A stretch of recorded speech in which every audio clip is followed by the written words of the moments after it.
Hello, good evening, everyone. Welcome to 90 Plus Double Power Tuition, the world's first learning assurance model. Okay. Hi, good evening.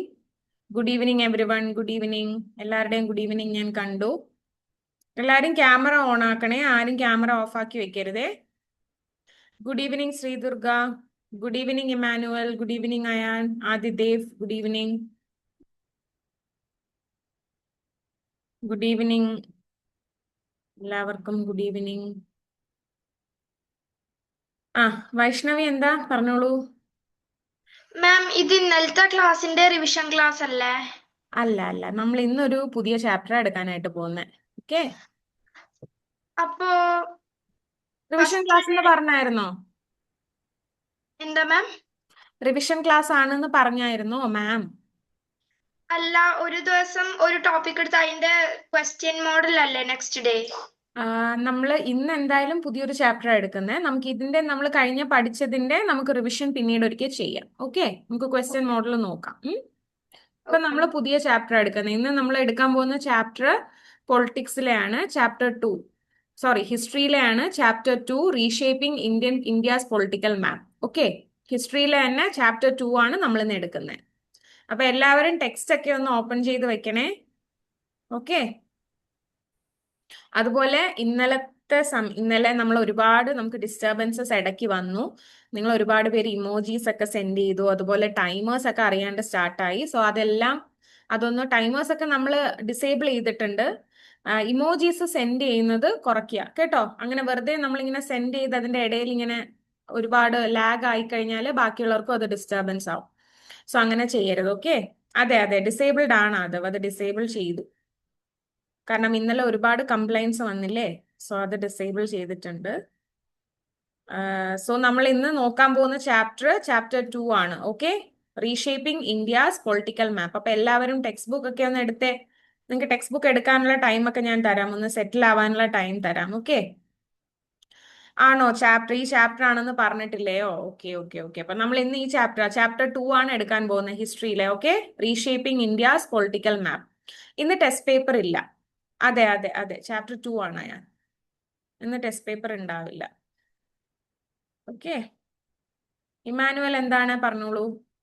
Miss, natural resources and their യൂസിന്റെ workout session അപ്പൊ എന്നായിരിക്കും?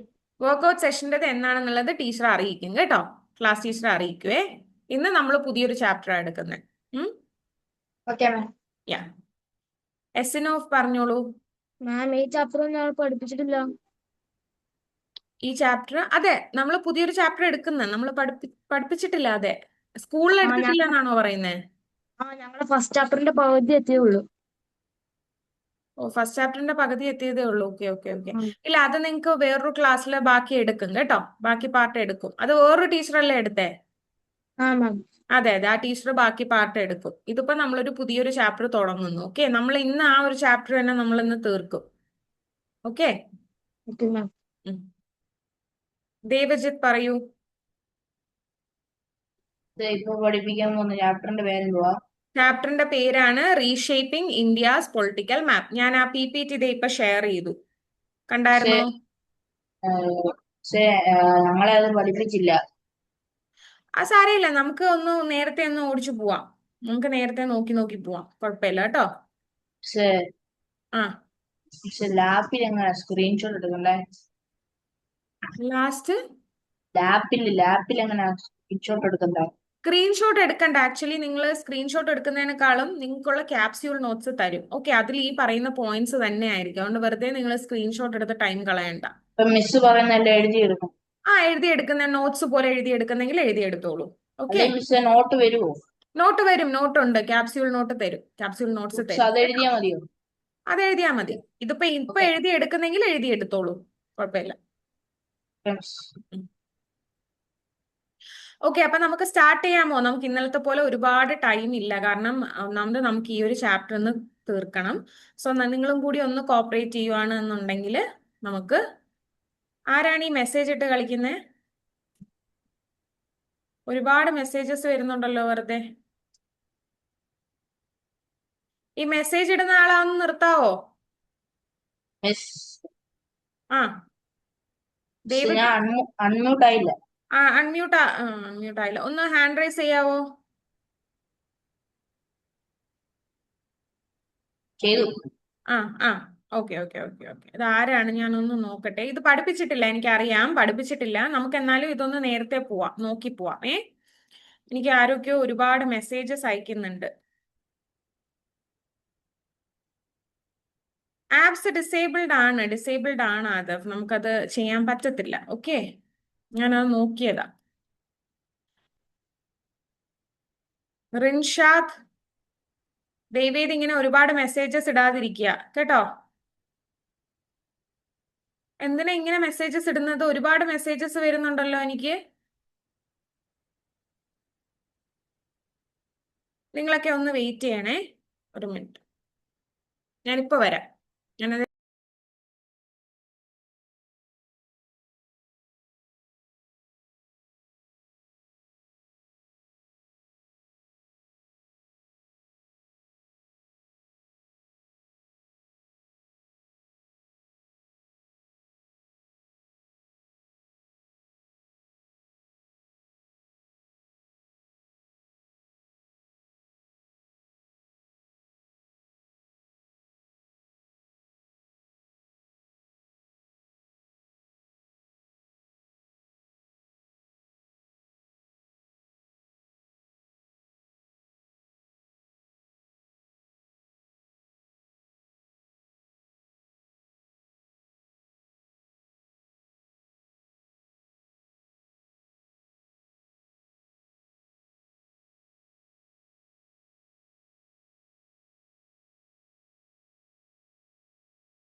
Yes.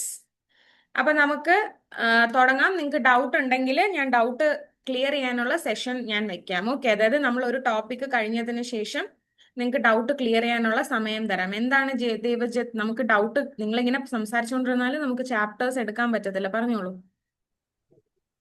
ഇത് പറയുന്നൊന്നും clear ആയിട്ട് കേൾക്കുന്നില്ല. Clear ആയിട്ട് കേൾക്കുന്നില്ലേ? ആ, എനിക്ക് അത് ഇടയ്ക്ക് ആരോ, ഇപ്പൊ ക്ലിയർ ആണോ? എന്റെ നെറ്റ് ഇവിടെ ഓക്കെയാ? ക്ലിയർ ആണോ? എല്ലാവരും ഒന്ന് വോളിയം ഒന്ന് കൂട്ടി വെക്കുവോ നിങ്ങളുടെ ലാപ്പിലെ? ധ്യാൻ പറയൂ. മാഡം ഈ ചാപ്റ്റർ നമുക്ക് സ്റ്റാർട്ട് ചെയ്തിട്ടില്ല. അതെ, ഈ ചാപ്റ്റർ നമ്മൾ ഇന്ന് സ്റ്റാർട്ട് ചെയ്യുന്നതാ. നിങ്ങളുടെ ക്ലാസ്സിൽ എടുത്തിട്ടില്ല എന്ന് എനിക്കറിയാം, എന്നാലും നമുക്ക് ഈ ചാപ്റ്റർ നോക്കി പോവാം. ഓക്കെ, ഇമ്മാനുവൽ പറയൂ. മാമിന്റെ സ്ക്രീനും വോയിസും ചില സമയത്ത് ക്ലിയർ ആവുന്നില്ല. ആണോ? ഒരു ഇപ്പൊ മിനിറ്റ്. കുഴപ്പമില്ല. ഇപ്പൊ കുഴപ്പമില്ലല്ലോ. അങ്ങനെ ആവുമ്പോ ഞാൻ നോക്കാം അത്. ഓക്കെ, അതെനിക്ക് തോന്നുന്നു എന്തേലും ഇപ്പൊ മഴയൊക്കെ അല്ലേ, ഇപ്പൊ ടെക്നിക്കൽ ഇഷ്യൂ ആയിരിക്കാം. യെസ്.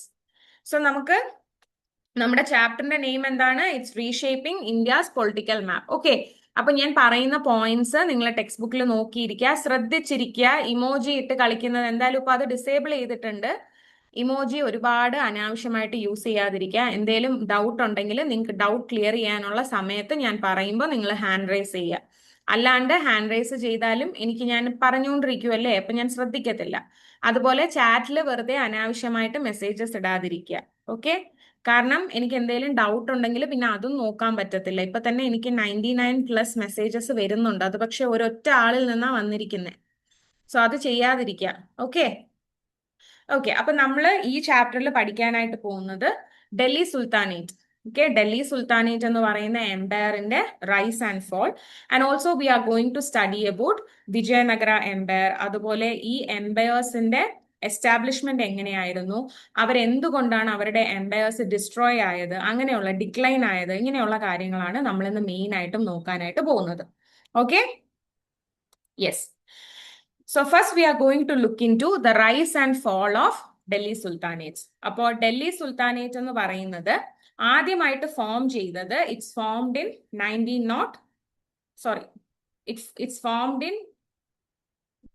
1192. ഓക്കെ, അപ്പൊ ഈ ഫോർമേഷനില് ചൗഹാൻ ഡൈനാസ്റ്റി, അതായത് ഈ ഡൽഹി സുൽത്താനേറ്റ് വരുന്നതിന് മുന്നേ നമ്മുടെ ഇന്ത്യയില് ഡൽഹി അല്ലെങ്കിൽ നമ്മുടെ ക്യാപിറ്റൽ റീജിയൻ റൂൾ ചെയ്തിരുന്നത് പൃഥ്വിരാജ് ചൗഹാൻ ആയിരുന്നു. Okay, from Chauhan dynasty.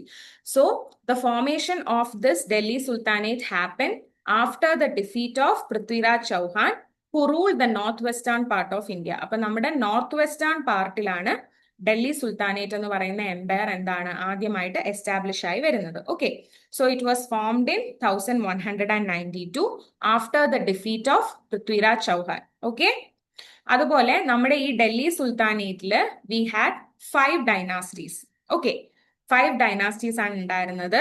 Namely Mamluk dynasty, Khilji, Tughlaq, Sayyid and Lodi dynasty. ഇവരെല്ലാവരും തുർക്കിക് അഫ്ഗാൻ ഒറിജിൻ ആയിരുന്നു. അതായത് തുർക്കിയിൽ നിന്നും അതുപോലെ തന്നെ അഫ്ഗാനിസ്ഥാനിൽ നിന്നും വന്ന റൂളേഴ്സ് ആയിരുന്നു ഈ ഡൽഹി സുൽത്താനേറ്റിൽ ഉണ്ടായിരുന്നത്. സോ ഡൽഹി സുൽത്താനേറ്റ് മെയിൻ ആയിട്ടും റൂൾ ചെയ്തിരുന്നത് ആരൊക്കെയായിരുന്നു? 5 ഡൈനാസ്റ്റീസ് ആയിരുന്നു. Namely Mamluk dynasty, Khilji, Tughlaq, Sayyid and Lodi dynasty. Okay അല്ലേ? അപ്പൊ ഇത്രയും ഡൈനാസ്റ്റീസ് ആണ് എന്താണ് നമ്മുടെ ഡൽഹി സുൽത്താനേറ്റ് റൂൾ ചെയ്തിരുന്നത്.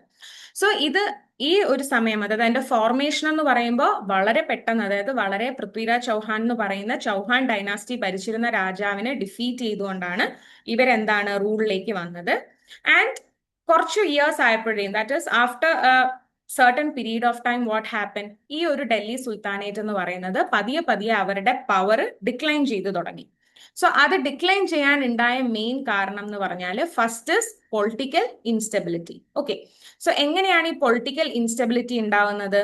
പൊളിറ്റിക്കൽ ഇൻസ്റ്റെബിലിറ്റി ഉണ്ടാവുന്നത് it was marked by the violent successions of sultans out of 3 who seize power by eliminating their predecessor. അതായത് ഈ ഓരോ ഡൈനാസ്റ്റിയിലും ഓരോ സുൽത്താൻസ് ഉണ്ട്. ഫോർ എക്സാമ്പിൾ, ഒരു ഖിൽജി ഡൈനാസ്റ്റി എടുക്കുകയാണെങ്കിൽ അവിടെ മെയിൻ ആയിട്ടും വരുന്ന എംപറർ എന്ന് പറയുന്നത് അലാവുദ്ദീൻ ഖിൽജിയാണ്. അപ്പോൾ ഈ സുൽത്താൻസ് അവർ തമ്മിൽ എന്താണ് ഒരു കോൺഫ്ലിക്റ്റ് ഉണ്ടാവുകയും അവർ വളരെയധികം വയലന്റ് വേയിലാണ് എന്താണ് അവർ പവർ സീസ് ചെയ്തിരുന്നത്.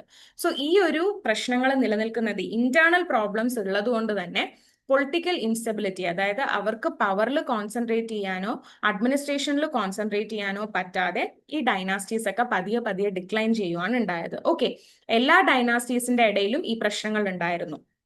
ഇപ്പൊ ഒരു രാജാവുണ്ട്, അവർക്ക് ഒരു 2-3 മക്കൾ ഉണ്ടെങ്കിൽ ഇവർ തമ്മിൽ എന്താണ് പവറിന് വേണ്ടിയിട്ട് പ്രശ്നമായിരിക്കും. അവരെപ്പോഴും കോൺഫ്ലിക്റ്റിലായിരിക്കും. സോ അങ്ങനെ വരുന്ന ടൈമിൽ അഡ്മിനിസ്ട്രേഷൻ നേരെ അവർക്ക് കോൺസെൻട്രേറ്റ് ചെയ്യാൻ പറ്റത്തില്ല. അതുപോലെ തന്നെ പീപ്പിളിന്റെ വെൽബീയിങ് അവർക്ക് ശ്രദ്ധിക്കാൻ പറ്റത്തില്ല. സോ ഒരു പൊളിറ്റിക്കൽ ഇൻസ്റ്റെബിലിറ്റി അവിടെ ഉണ്ടാവും. And also the main reason for the decline was the increasing resistance from States or kingdoms within the India. അതായത് ഈ ഒരു ഡൽഹി സുൽത്താനേറ്റിന്റെ അഡ്മിനിസ്ട്രേഷൻ വളരെ മോശമായി വന്നതുകൊണ്ട് തന്നെ ഇന്ത്യയുടെ ഉള്ളിൽ നിന്നുള്ള ചെറിയ ചെറിയ കിങ്ഡംസിൽ നിന്ന് ഇവർക്ക് ഒരുപാട് ബുദ്ധിമുട്ടുകൾ ഉണ്ടായി തുടങ്ങി. അതായത് ഇവർക്കെതിരെ ഒരുപാട് കോൺഫ്ലിക്റ്റും റിവോൾട്ടും ഒക്കെ ഇവർ നടത്തി തുടങ്ങി. സോ അങ്ങനെയാണ് ഡൽഹി സുൽത്താനേറ്റ് ഡിക്ലൈൻ ചെയ്തത് എന്നാണ് പറയുന്നത്. ഓക്കെ, അപ്പൊ ഇതിൽ നമ്മൾ മെയിൻ ആയിട്ടും പറയുന്നത് എന്താണ്? ഈ ഡൽഹി സുൽത്താനേറ്റ് എപ്പോഴാണ് ഫോം ചെയ്തത്? It was formed in 1192 after defeating Prithviraj Chauhan. Okay, ഇപ്പൊ ഡൽഹി സുൽത്താനേറ്റ് മെയിൻ ആയിട്ടും 5 ഡൈനാസ്റ്റീസ് ആയിരുന്നു ഡൽഹി സുൽത്താനേറ്റ് ഭരിച്ചിരുന്നത്. ആരൊക്കെയായിരുന്നു? Mamluk dynasty, Khilji, Tughlaq, Sayyid and Lodi dynasty. Okay, so ഈ ഒരു ഫോർമേഷന് ശേഷം ഈ എംപയർ പതിയെ പതിയെ ഡിക്ലൈൻ ചെയ്യാനായിട്ട് തുടങ്ങി. എന്താണ് ഡിക്ലൈൻ ചെയ്യാനുള്ള കാരണം? മെയിൻ ആയിട്ടും സക്സസേഴ്സ് തമ്മിലുള്ള പ്രശ്നം. അതായത് ഒരു ഡൈനാസ്റ്റിയിൽ ഒരു റൂളർ ഉണ്ടെങ്കിൽ ആ റൂളർ കഴിഞ്ഞിട്ട് ആര് വരണം, അല്ലെങ്കിൽ അത് സക്സീഡ് ചെയ്ത് ആര് വരണം എന്നുള്ള പ്രശ്നങ്ങൾ. അതുപോലെ തന്നെ ഇന്റേണൽ ഇന്ത്യൻ കിങ്ഡംസിൽ, അത് ഇന്ത്യൻ സ്റ്റേറ്റ്സിലുള്ള കിങ്ഡംസിൽ നിന്നും ഉണ്ടാവുന്ന റിവോൾട്ട് കാരണം ഈ ഒരു എംപയർ പതിയെ പതിയെ ഡിക്ലൈൻ ചെയ്യുവാൻ ഉണ്ടായത്. ഓക്കെ, സോ ഇതാണ് rise and fall of Delhi സുൽത്താനേറ്റിൽ മെയിൻ ആയിട്ടും പറയുന്നത്. ഇതെല്ലാം നിങ്ങളുടെ ടെക്സ്റ്റിലുള്ള പോയിന്റ് ആണ്. ധ്യാൻ എന്താണ് പറയൂ. മാഡത്തിന്റെ സ്ക്രീനും മേലെ പറയുന്നത് ഇടയ്ക്കിടയ്ക്ക് സ്റ്റക്ക് ആയിക്കൊണ്ട്. ഇപ്പോഴും ഉണ്ടോ ആ പ്രോബ്ലം? മാഡം, അത് എനിക്ക് തോന്നുന്നു ഇവിടെ മഴ പെയ്യുവാണ്. സോ മേ ബി അതിന്റെ ആയിരിക്കാം. ഓക്കെ, ഓക്കെ മാം. ഞാൻ ടെക്നിക്കൽ ഇഷ്യൂ ഞാൻ നോക്കുന്നുണ്ടേ, ഞാൻ അത് ഓക്കെ ആക്കാം. ആ ഹാൻഡ് റൈസ് മാറ്റാവോ? കാശിനാഥൻ പറയൂ. മാം എന്റെ വോയിസ് ഇടയ്ക്കിടയ്ക്ക് ബ്രേക്ക് ആവുന്നുണ്ട്. ആണോ? Okay, thank you. ഞാനത് നോക്കാം. ഇതേ സെയിം ഇതാണോ ബാക്കിയുള്ളവർക്കും ഉള്ളത്? ഞാനത് നോക്കാം. ഞാൻ ആ ടെക്നിക്കൽ ടീമിനോട് പറഞ്ഞിട്ടുണ്ട്. ഓക്കെ, അതെനിക്ക് തോന്നുന്നു മേ ബി ഇവിടെ മഴയാണ്, എന്റെ നെറ്റിന്റെ ഇഷ്യൂ ആയിരിക്കാം, അതായിരിക്കാം കാരണം. അല്ലാണ്ട് വേറെ എന്തെങ്കിലും ഡൗട്ട് ഉണ്ടോ? റുവാൻ, ഈ പറഞ്ഞതിൽ എന്തെങ്കിലും ഡൗട്ട് ഉണ്ടോ? Hello hello miss. ഹലോ. ആ പറയൂ, പറഞ്ഞതിൽ ഡൗട്ട് ഉണ്ടോ? ഇപ്പൊ ഞാൻ പറഞ്ഞ എന്തെങ്കിലും ഡൗട്ട് ഉണ്ടോ? അതല്ല മിസ്, എനിക്ക് മിസ്സിനെ കാണാൻ പറ്റുന്നില്ല. ഏ അപ്പൊ അത് എനിക്ക് തോന്നുന്നു നിങ്ങളുടെ അവിടുത്തെ പ്രശ്നമായിരിക്കും. ബാക്കിയുള്ളവർക്കൊക്കെ എന്നെ കാണാൻ പറ്റുന്നില്ലേ? ആ അതൊന്ന് നോക്കൂ കേട്ടോ, ലാപ്ടോപ്പിൽ അത് വീഡിയോ ക്യാമറ അതെന്തേലും മ്യൂട്ടായി കിടക്കോ വല്ലതും ആയിരിക്കും. ഓക്കെ, എല്ലാവരും ഇനി ഡൗട്ട് ഉള്ളവരൊക്കെ ഞാൻ നെക്സ്റ്റ് ഡൗട്ട് ക്ലിയറിംഗ് സെഷനിൽ ചോദിക്കാം കേട്ടോ. ഞാൻ ഇതൊന്ന് പഠിപ്പിച്ചോട്ടെ, ബാക്കിയുള്ള ടോപ്പിക്സും കൂടി എടുത്തിട്ട് നിങ്ങൾക്ക് ഇനിയും ഉണ്ട് ഒരുപാട് ടോപ്പിക് എടുക്കാനായിട്ട്. ഈ ഹാൻഡ് റൈസ് ഒക്കെ ഒന്ന് മാറ്റിക്കോ എല്ലാവരും. ഞാൻ ഡൗട്ട് ചോദിക്കാനുള്ള സമയം തരാം. ഹാൻഡ് റൈസ് മാറ്റിക്കേ. ഈ ബാക്കി 3 പേരും, അമൻ, വേദ, നന്ദിനി, ഹാൻഡ് റൈസ് മാറ്റൂ, ഇല്ലെങ്കിൽ എനിക്ക് ഡൗട്ട് ആവും നിങ്ങൾക്ക് എന്തെങ്കിലും ഇതുണ്ടോന്ന്.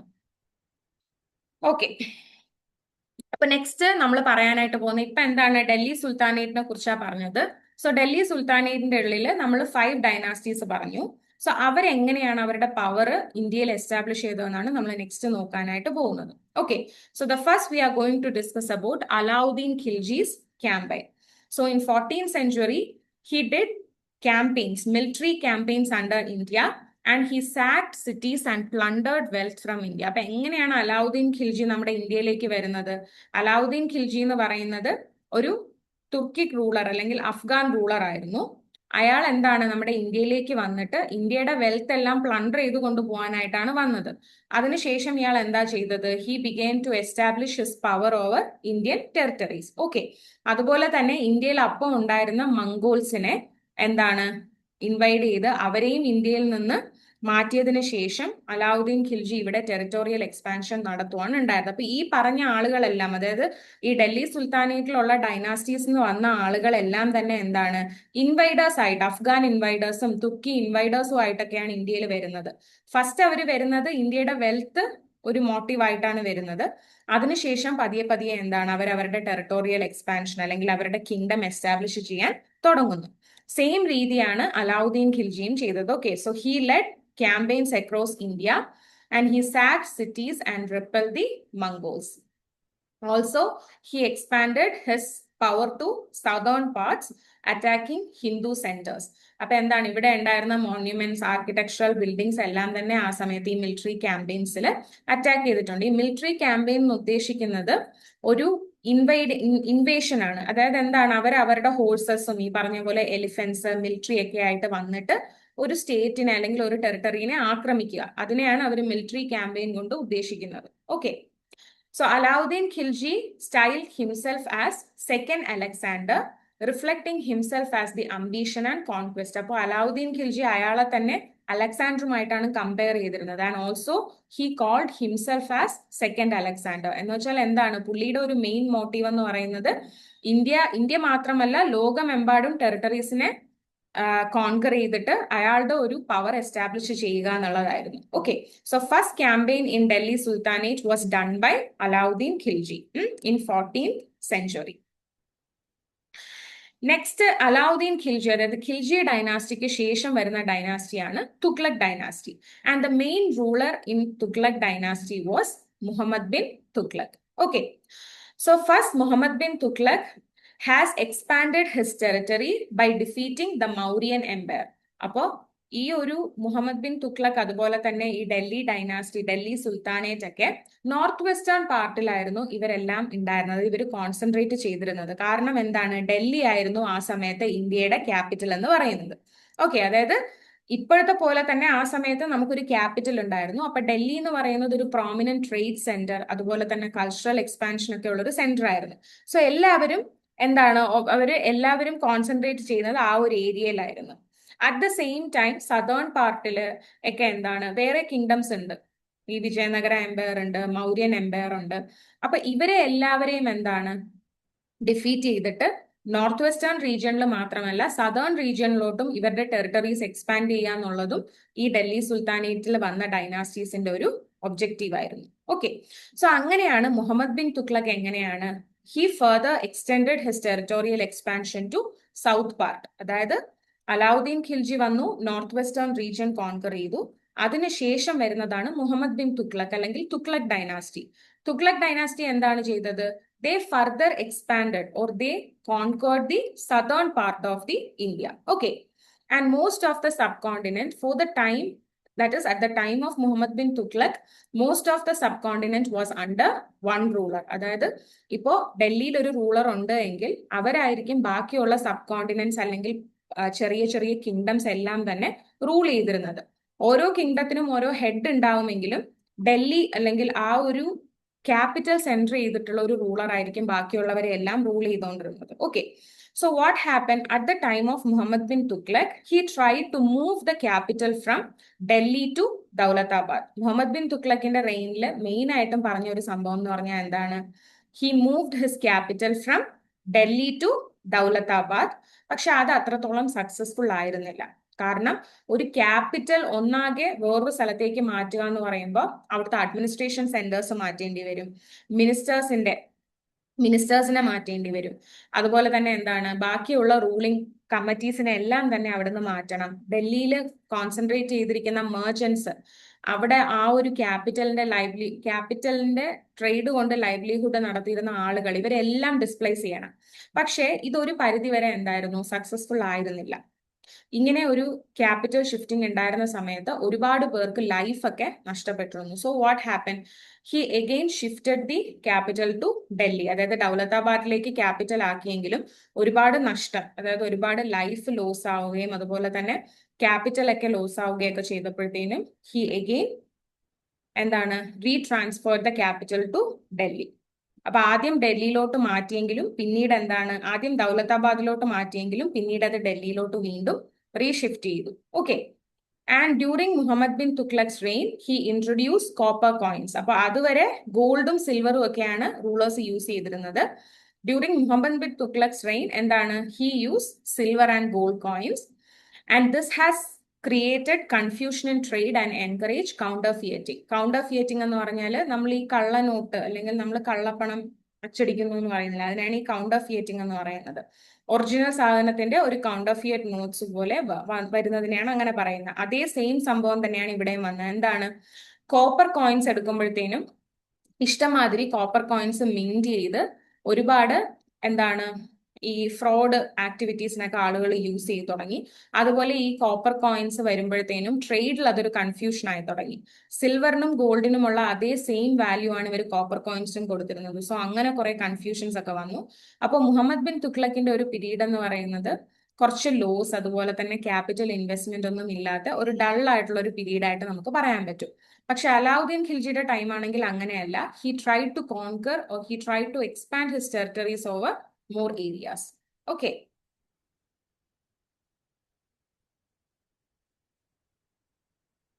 അമൻ പറയൂ. അമൻ അതിനിടയിൽ ഹാൻഡ് ഗസ്റ്റർ ഒക്കെ ഞാൻ കണ്ടു, പറഞ്ഞോളൂ. മാം, അലാവുദ്ദീന്റെ സ്ലൈഡ് കാണിച്ചു തരോ? ഞാൻ പറഞ്ഞില്ലേ ഡൗട്ട് ചോദിക്കുന്ന സമയത്ത് ഞാനൊരു ടൈം തരാം, ആ സമയത്ത് ഒന്നുകൂടി കാണിച്ചു തരാം. ഓക്കെ, നിങ്ങൾ ഞാൻ എഴുതിയെടുക്കാൻ പറയുന്നത് നിങ്ങൾക്ക് ശ്രദ്ധിച്ചതിന് ശേഷം ഞാൻ പറയുന്ന പോയിന്റ്സ് പോയിന്റ് ആയിട്ട് എവിടെയെങ്കിലും എഴുതിയെടുക്കാനാണ് പറയുന്നത്.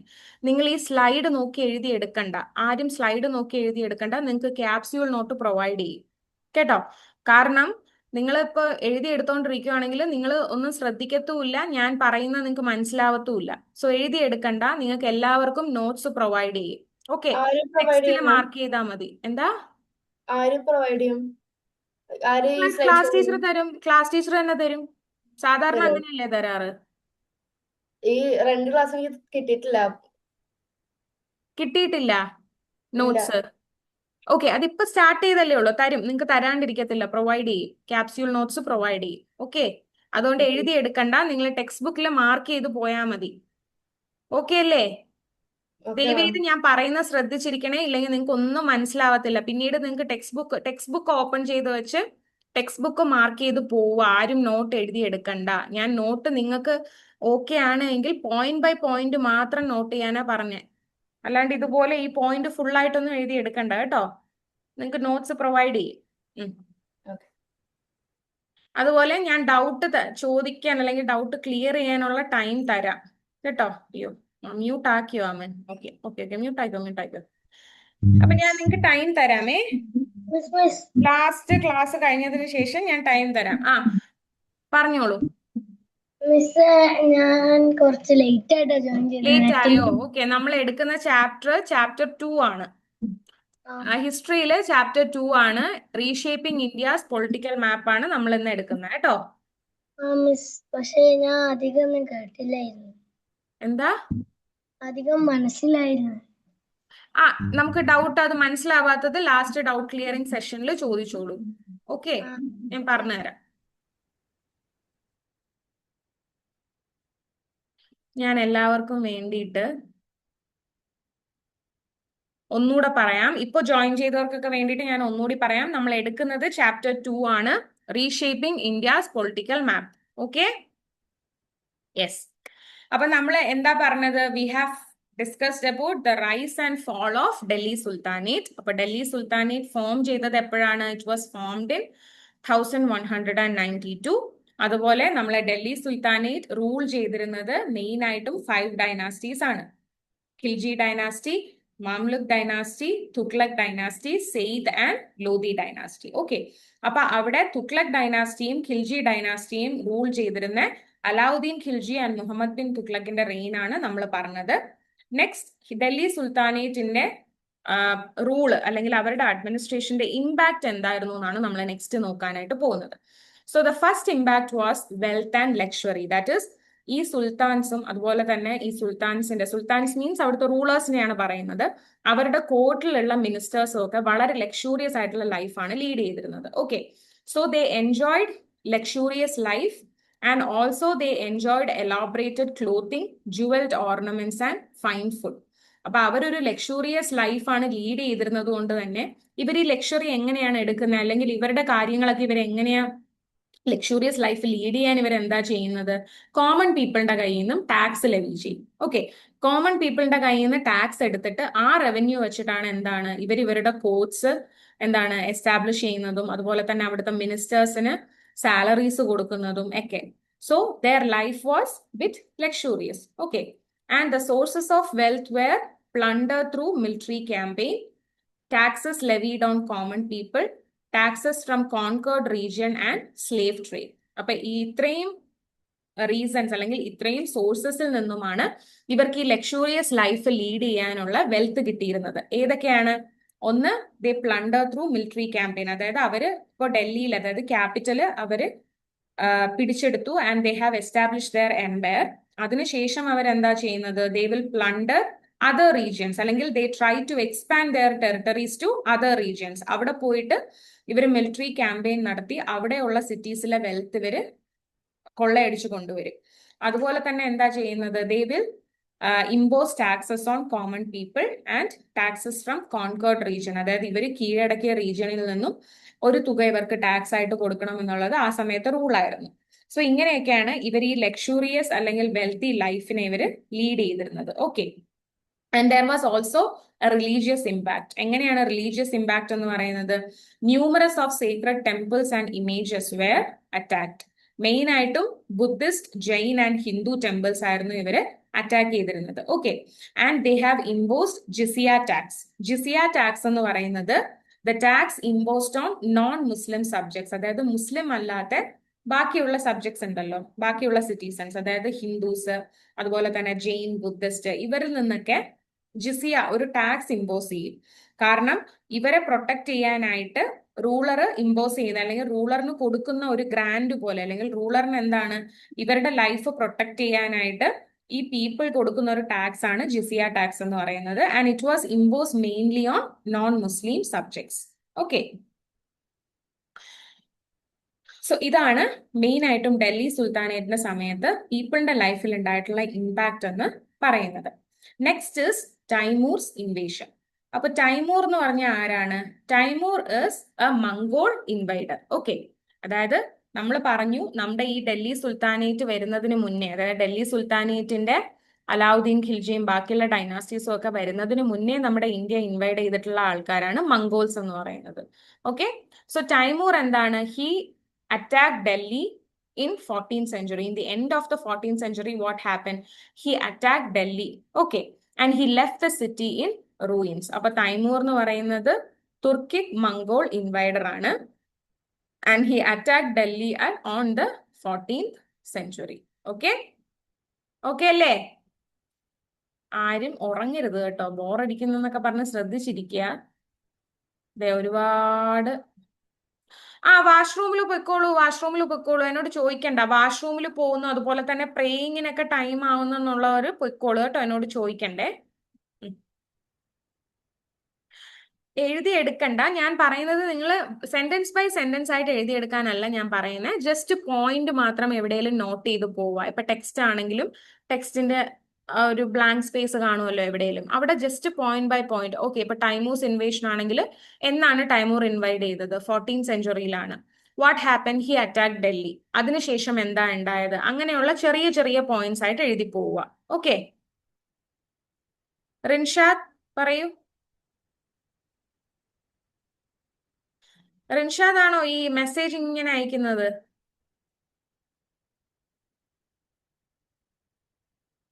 റിൻഷാദ്, ഞാൻ അൺമ്യൂട്ട് ചെയ്യുവാണ്, അതൊന്ന് അക്സെപ്റ്റ് ചെയ്യൂ കേട്ടോ. എന്താണ് ഡൗട്ട് എന്നുള്ളത് പറയൂ. ഈ ഒരുപാട് ഇങ്ങനെ മെസ്സേജ് ഇടരുതേ. അതിപ്പോ മാറി. ഇന്ന് എക്സാം ഇല്ല കേട്ടോ, ഇന്ന് എക്സാം ഇല്ല.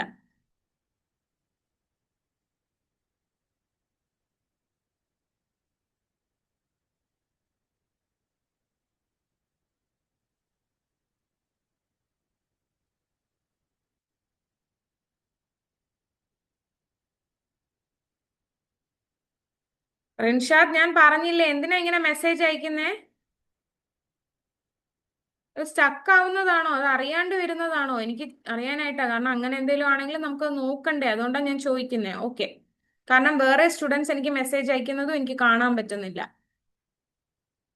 യെസ്, സോ എന്താ? Timur, he attacked Delhi at the end of 14th century and he left the city in ruins. Okay, and he soon withdrew India with huge plunder. അപ്പോൾ മെയിൻ ആയിട്ടും ഈ ഇൻവൈഡേഴ്സ് ഒക്കെ വരുന്ന എന്തിനാണ്? നമ്മുടെ ഇന്ത്യയുടെ വെൽത്ത് കൊണ്ടുപോകാനായിട്ട്. And after this Taimur invasion, what happened? Lodi emerged as their ruler and he established Lodi dynasty. അപ്പൊ നമ്മൾ 5 ഡൈനാസ്റ്റീസ് പറഞ്ഞു. അതില് ലോധി ഡൈനാസ്റ്റിയാണ് ലാസ്റ്റ് ഡൽഹി സുൽത്താനേറ്റിന്റെ ഡൈനാസ്റ്റി എന്ന് പറയുന്നത്. ഇതിനിടയ്ക്കുള്ള ഡൈനാസ്റ്റീസിനെ പറ്റി നമ്മൾ പറയുന്നില്ല.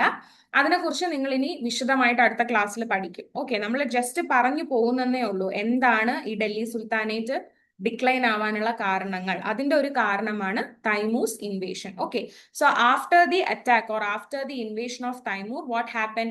ലോധി ഡൈനാസ്റ്റി എസ്റ്റാബ്ലിഷ് ചെയ്തു. അതിനുശേഷം ഈ ഡൽഹി സുൽത്താനേറ്റിന്റെ ടെറിട്ടറി പതിയെ പതിയെ എന്താണ് ഷ്രങ്ക് ആവുകയാണ് ചെയ്തത്. കാരണം ബാക്കിയുള്ള റൂളേഴ്സിനെ പോലെ, അതായത് അലാവുദ്ദീൻ ഖിൽജിയെ പോലെയോ മുഹമ്മദ് ബിൻ തുഗ്ലക്കിനെ പോലെയോ ഇഫക്റ്റീവായിട്ട് ഭരണം അല്ലെങ്കിൽ എഫക്റ്റീവായിട്ട് ഒരു അഡ്മിനിസ്ട്രേഷൻ നടക്കാൻ സാധിക്കാത്തത് കൊണ്ട് തന്നെ എന്താണ് ലോധി ഡൈനാസ്റ്റി കഴിഞ്ഞപ്പോഴത്തേനും ഡൽഹി സുൽത്താനേറ്റ് ഡിക്ലൈൻ ആവുകയാണ് ചെയ്തത്. അപ്പൊ ഇതാണ് മെയിൻ ആയിട്ടും ഡൽഹി സുൽത്താനേറ്റ് ഡിക്ലൈൻ ചെയ്യാനുള്ള ഒരു കാരണം. നെക്സ്റ്റ് റീസൺ എന്ന് പറയുന്നത് resistance to Delhi sultanate. That is Delhi sultanate have been established in the capital. Establish ചെയ്തെങ്കിലും ഇന്ത്യക്ക് ഉള്ളിൽ നിന്നുള്ള കിങ്ഡം, അതായത് ഇന്ത്യക്ക് ഉള്ളിൽ നിന്നും പലതരം ടെറിട്ടറീസ് ഉണ്ട്. നോർത്തിലും മാത്രമല്ല സൗത്തിലും ഒരുപാട് എംപയേഴ്സ് ഉണ്ട്. ഇവരിൽ നിന്നൊക്കെ എന്താണ് ഡൽഹി സുൽത്താനേറ്റ്സിന് റെസിസ്റ്റൻസ് അല്ലെങ്കിൽ റിവോൾട്ട് വന്നു തുടങ്ങി. കാരണം ഇവരുടെ അഡ്മിനിസ്ട്രേഷൻ കാരണം എന്താണ് ഡിഫിക്കൽട്ടീസ് ഉണ്ടായപ്പോഴത്തേനും സ്വാഭാവികമായിട്ടും ബാക്കിയുള്ള ആളുകൾ ഇവർക്കെതിരെ റെസിസ്റ്റൻസ് നിന്നു. അതിലെ ഫസ്റ്റ് കിങ്ഡം ആണ് eastern Ganga kingdom. Okay, so this kingdom was under Narasimha one and they repel multiple inroad of the sultanate and defeat the Delhi Sultanate's governor of Bengal. അപ്പൊ ഇവര് ഇൻവേഷൻ നടത്താൻ പോയ സമയത്ത് എന്താ ഉണ്ടായത്? നരസിംഹ വൺ ഇവരുടെ ഡൽഹി സുൽത്താനേറ്റിന്റെ ഗവർണറിനെ ഡിഫീറ്റ് ചെയ്തു. ഓക്കെ, സോ ഇതെല്ലാം ഒരു ഫോം ഓഫ് റെസിസ്റ്റൻസ് ആണ്. And the next one is Hoysalas. Hoysalas എന്ന് പറയുന്നത് they were the rulers from southern part of India. Main ആയിട്ടും പ്രസന്റ് ഡേ കർണാടകയിലുള്ള റൂളേഴ്സിനെയാണ് ഹൊയ്സാലാസ് എന്ന് പറയുന്നത്. They have also resisted against the Delhi sultanate. ഇവർ ഒരു ഇൻഡിപെൻഡന്റ് കിങ്ഡം ആയിട്ട് കർണാടകയിൽ കണ്ടിന്യൂ ചെയ്യുമായിരുന്നു. So they have attacked or they have resisted against the Delhi Sultanate. Okay, and the third one is Musunuri Nayaks. ഇവരെന്ന് പറയുന്നത് തെലുങ്കു റീജിയൻ, അതായത് ആന്ധ്രാപ്രദേശ് റീജിയനിലുള്ള ഒരു ചീഫ്റ്റെയിൻസ് ആയിരുന്നു. They also expel Muhammad bin Tughlaq's army from Warangal. അപ്പൊ ഈ പറഞ്ഞ റെസിസ്റ്റൻസ് എല്ലാം ഈ ഡൽഹി സുൽത്താനേറ്റിന്റെ ഡിക്ലൈനിന് കാരണമായിട്ടുണ്ട്. And the fourth one, that is the last resistance which has done by the towards the Delhi Sultanate were Rana Kumbha. Rana Kumbha എന്ന് പറയുന്നത് മേവാർ കിങ്ഡത്തിന്റെ റൂളർ ആയിരുന്നു. He also successfully repelled the invasion from regional sultanate. Okay, അപ്പൊ എന്താണ് 4 ടൈപ്പിലുള്ള resistance അല്ലെങ്കിൽ 4 കിങ്ഡത്തിൽ നിന്നുമുള്ള resistance ആണ് main ആയിട്ടും ഡൽഹി സുൽത്താനേറ്റിന് ഉണ്ടായിരുന്നത്. First eastern Ganga kingdom, next Hoysala, Musunuri Nayaks and Rana Kumbha. ഇങ്ങനെ 4 റീജിയണിൽ നിന്നുമുള്ള റെസിസ്റ്റൻസും ഡൽഹി സുൽത്താനേറ്റ് ഡിക്ലൈൻ ആവാനുള്ള കാരണമായിട്ടുണ്ട്. ഓക്കെ, ഓക്കെ അല്ലേ?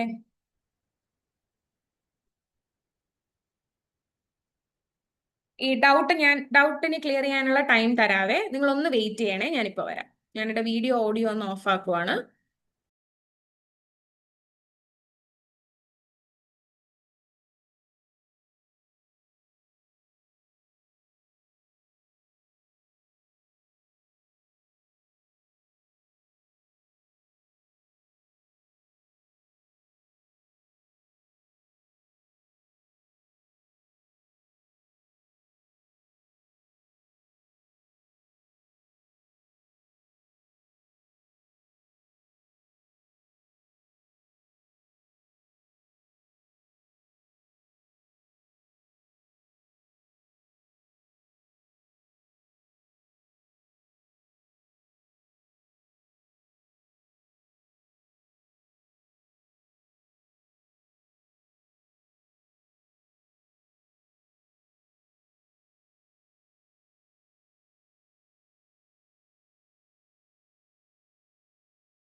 ഓക്കെ, ഇനി നമുക്ക് ഡൗട്ട്സ് ക്ലിയർ ചെയ്ത് പോവാം.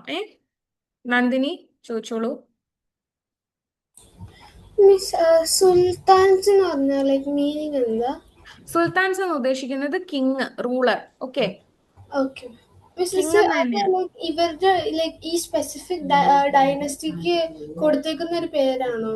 അതെ, അതായത് അവര് മെയിൻ ആയിട്ടും ഈ പറഞ്ഞ പോലെ ഇൻവൈഡേഴ്സ് ഈ അഫ്ഗാൻ റീജിയൻ എന്നും തുർക്കിന്നും ഒക്കെ വരുന്ന റൂളേഴ്സ് അല്ലേ. അപ്പൊ അവരവിടെ സുൽത്താൻ അവരുടെ എന്താണ് പ്രൈം ആയിട്ടുള്ള റൂളേഴ്സിന് സുൽത്താൻ എന്നാ പറയുന്നത്. ആ ഒരു ഇതാണ്. അപ്പൊ അതിനുള്ള ഡെഫിനിഷൻ നമ്മൾ എങ്ങനെയാ? സുൽത്താൻ എന്താന്ന് ചോദിച്ചു സുൽത്താൻ എന്ന് പറഞ്ഞാൽ കിങ് എന്ന് തന്നെയാ അർത്ഥം. അങ്ങനെ ഡെഫിനിഷൻ ഒന്നും നിങ്ങൾക്ക് ചോദിക്കത്തില്ല. കിങ് എന്ന് ഉദ്ദേശിച്ചുകൊണ്ട് അവര് സുൽത്താൻ എന്ന് പറയുന്നത്. ഓക്കെ, ഓക്കെ, താങ്ക് യു മാം. ധ്യാൻ പറഞ്ഞോളൂ. മാഡം ഇത് മറ്റേ പറയൂ ധ്യാൻ. മാഡത്തിൻ്റെത് ധ്യാൻ ചാറ്റിലിടൂ കേട്ടോ. ചാറ്റിലിടാവോ മെസ്സേജ്? എനിക്ക് കേൾക്കാൻ പറ്റുന്നില്ല. ഭയങ്കരമായിട്ട് ഫീബിൾ ആയിട്ടാ കേൾക്കുന്ന സൗണ്ട്, അതാ.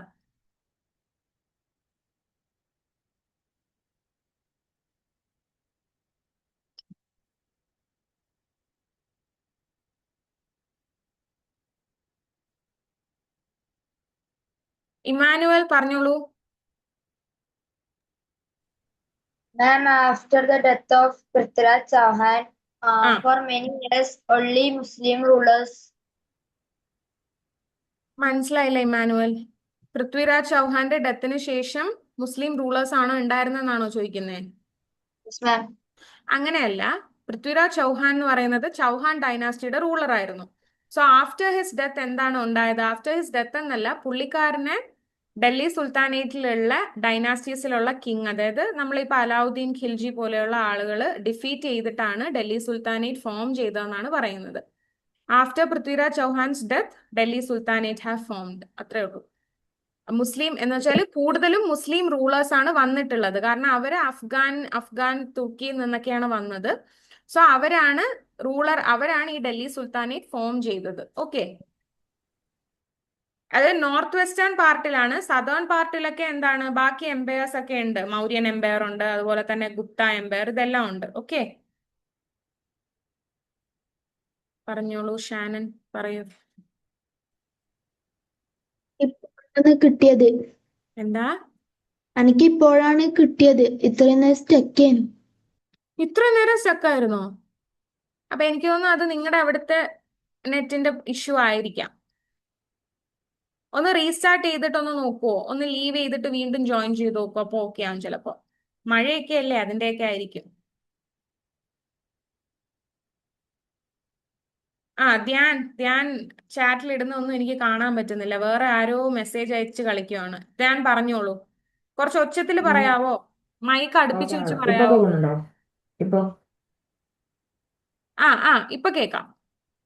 മാഡത്തിന്റെ ഇടക്കിടക്ക് കട്ട് ഇങ്ങനെ ജസ്റ്റ് ഒരു ഇതായിക്കൊണ്ടിരിക്കുന്നു, പിന്നെ സ്റ്റക്ക് ആവുന്നു മാഡത്തിന്റെ. അതെ, എനിക്ക് അറിയാം ധ്യാൻ. എനിക്ക് തോന്നുന്നു മേ ബി എല്ലായിടത്തും മഴയും കാര്യങ്ങളും ഒക്കെ അല്ലേ, അതുകൊണ്ടായിരിക്കാം. ഞാൻ എന്തായാലും ഒന്നുകൂടി ഈ സമ്മറി പറയുമ്പോ ഒന്ന് ശ്രദ്ധിച്ചിരിക്കൂ കേട്ടോ. നമുക്ക് അതെന്തേലും ചെയ്യാം, നമുക്ക് ടെക്നിക്കൽ ടീമിനോട് പറയാം. Okay madam. ഓക്കെ, ഈ ഡൗട്ട് കഴിഞ്ഞവരൊക്കെ ഒന്ന് ഹാൻഡ് റേസ് മാറ്റാവോ? ഇവാന പറയൂ. മാം, ഈ നോൺ മുസ്ലിംസിന്റെ കയ്യിൽ നിന്ന് ടാക്സസ് മേടിക്കുമെന്ന് പറഞ്ഞില്ലായിരുന്നു? അതെ അതെ, അതിനൊരു Yes, yes. പേരുണ്ടായിരുന്നല്ലോ ജിസിയ ടാക്സ്. മാം. സ്പെല്ലിംഗ് പറയോ? JIZYA.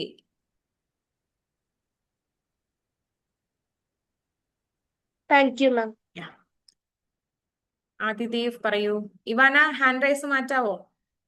വേറൊന്നുമല്ല, ഞാൻ പിന്നെയും പിന്നെ നിങ്ങളോട് തന്നെ ചോദിക്കും, മറ്റേ ആൾക്കാരെ നോക്കാതെ. അതുകൊണ്ടാ. പറയൂ ആദിദേവ്, പറയും. കേൾക്കാൻ പറ്റുന്നില്ല കേട്ടോ. കുറച്ച്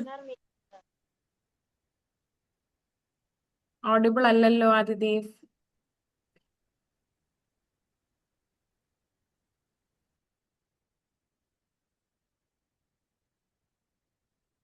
എനിക്ക് ചാറ്റിലൊന്ന് മെസ്സേജ് ചെയ്യോ?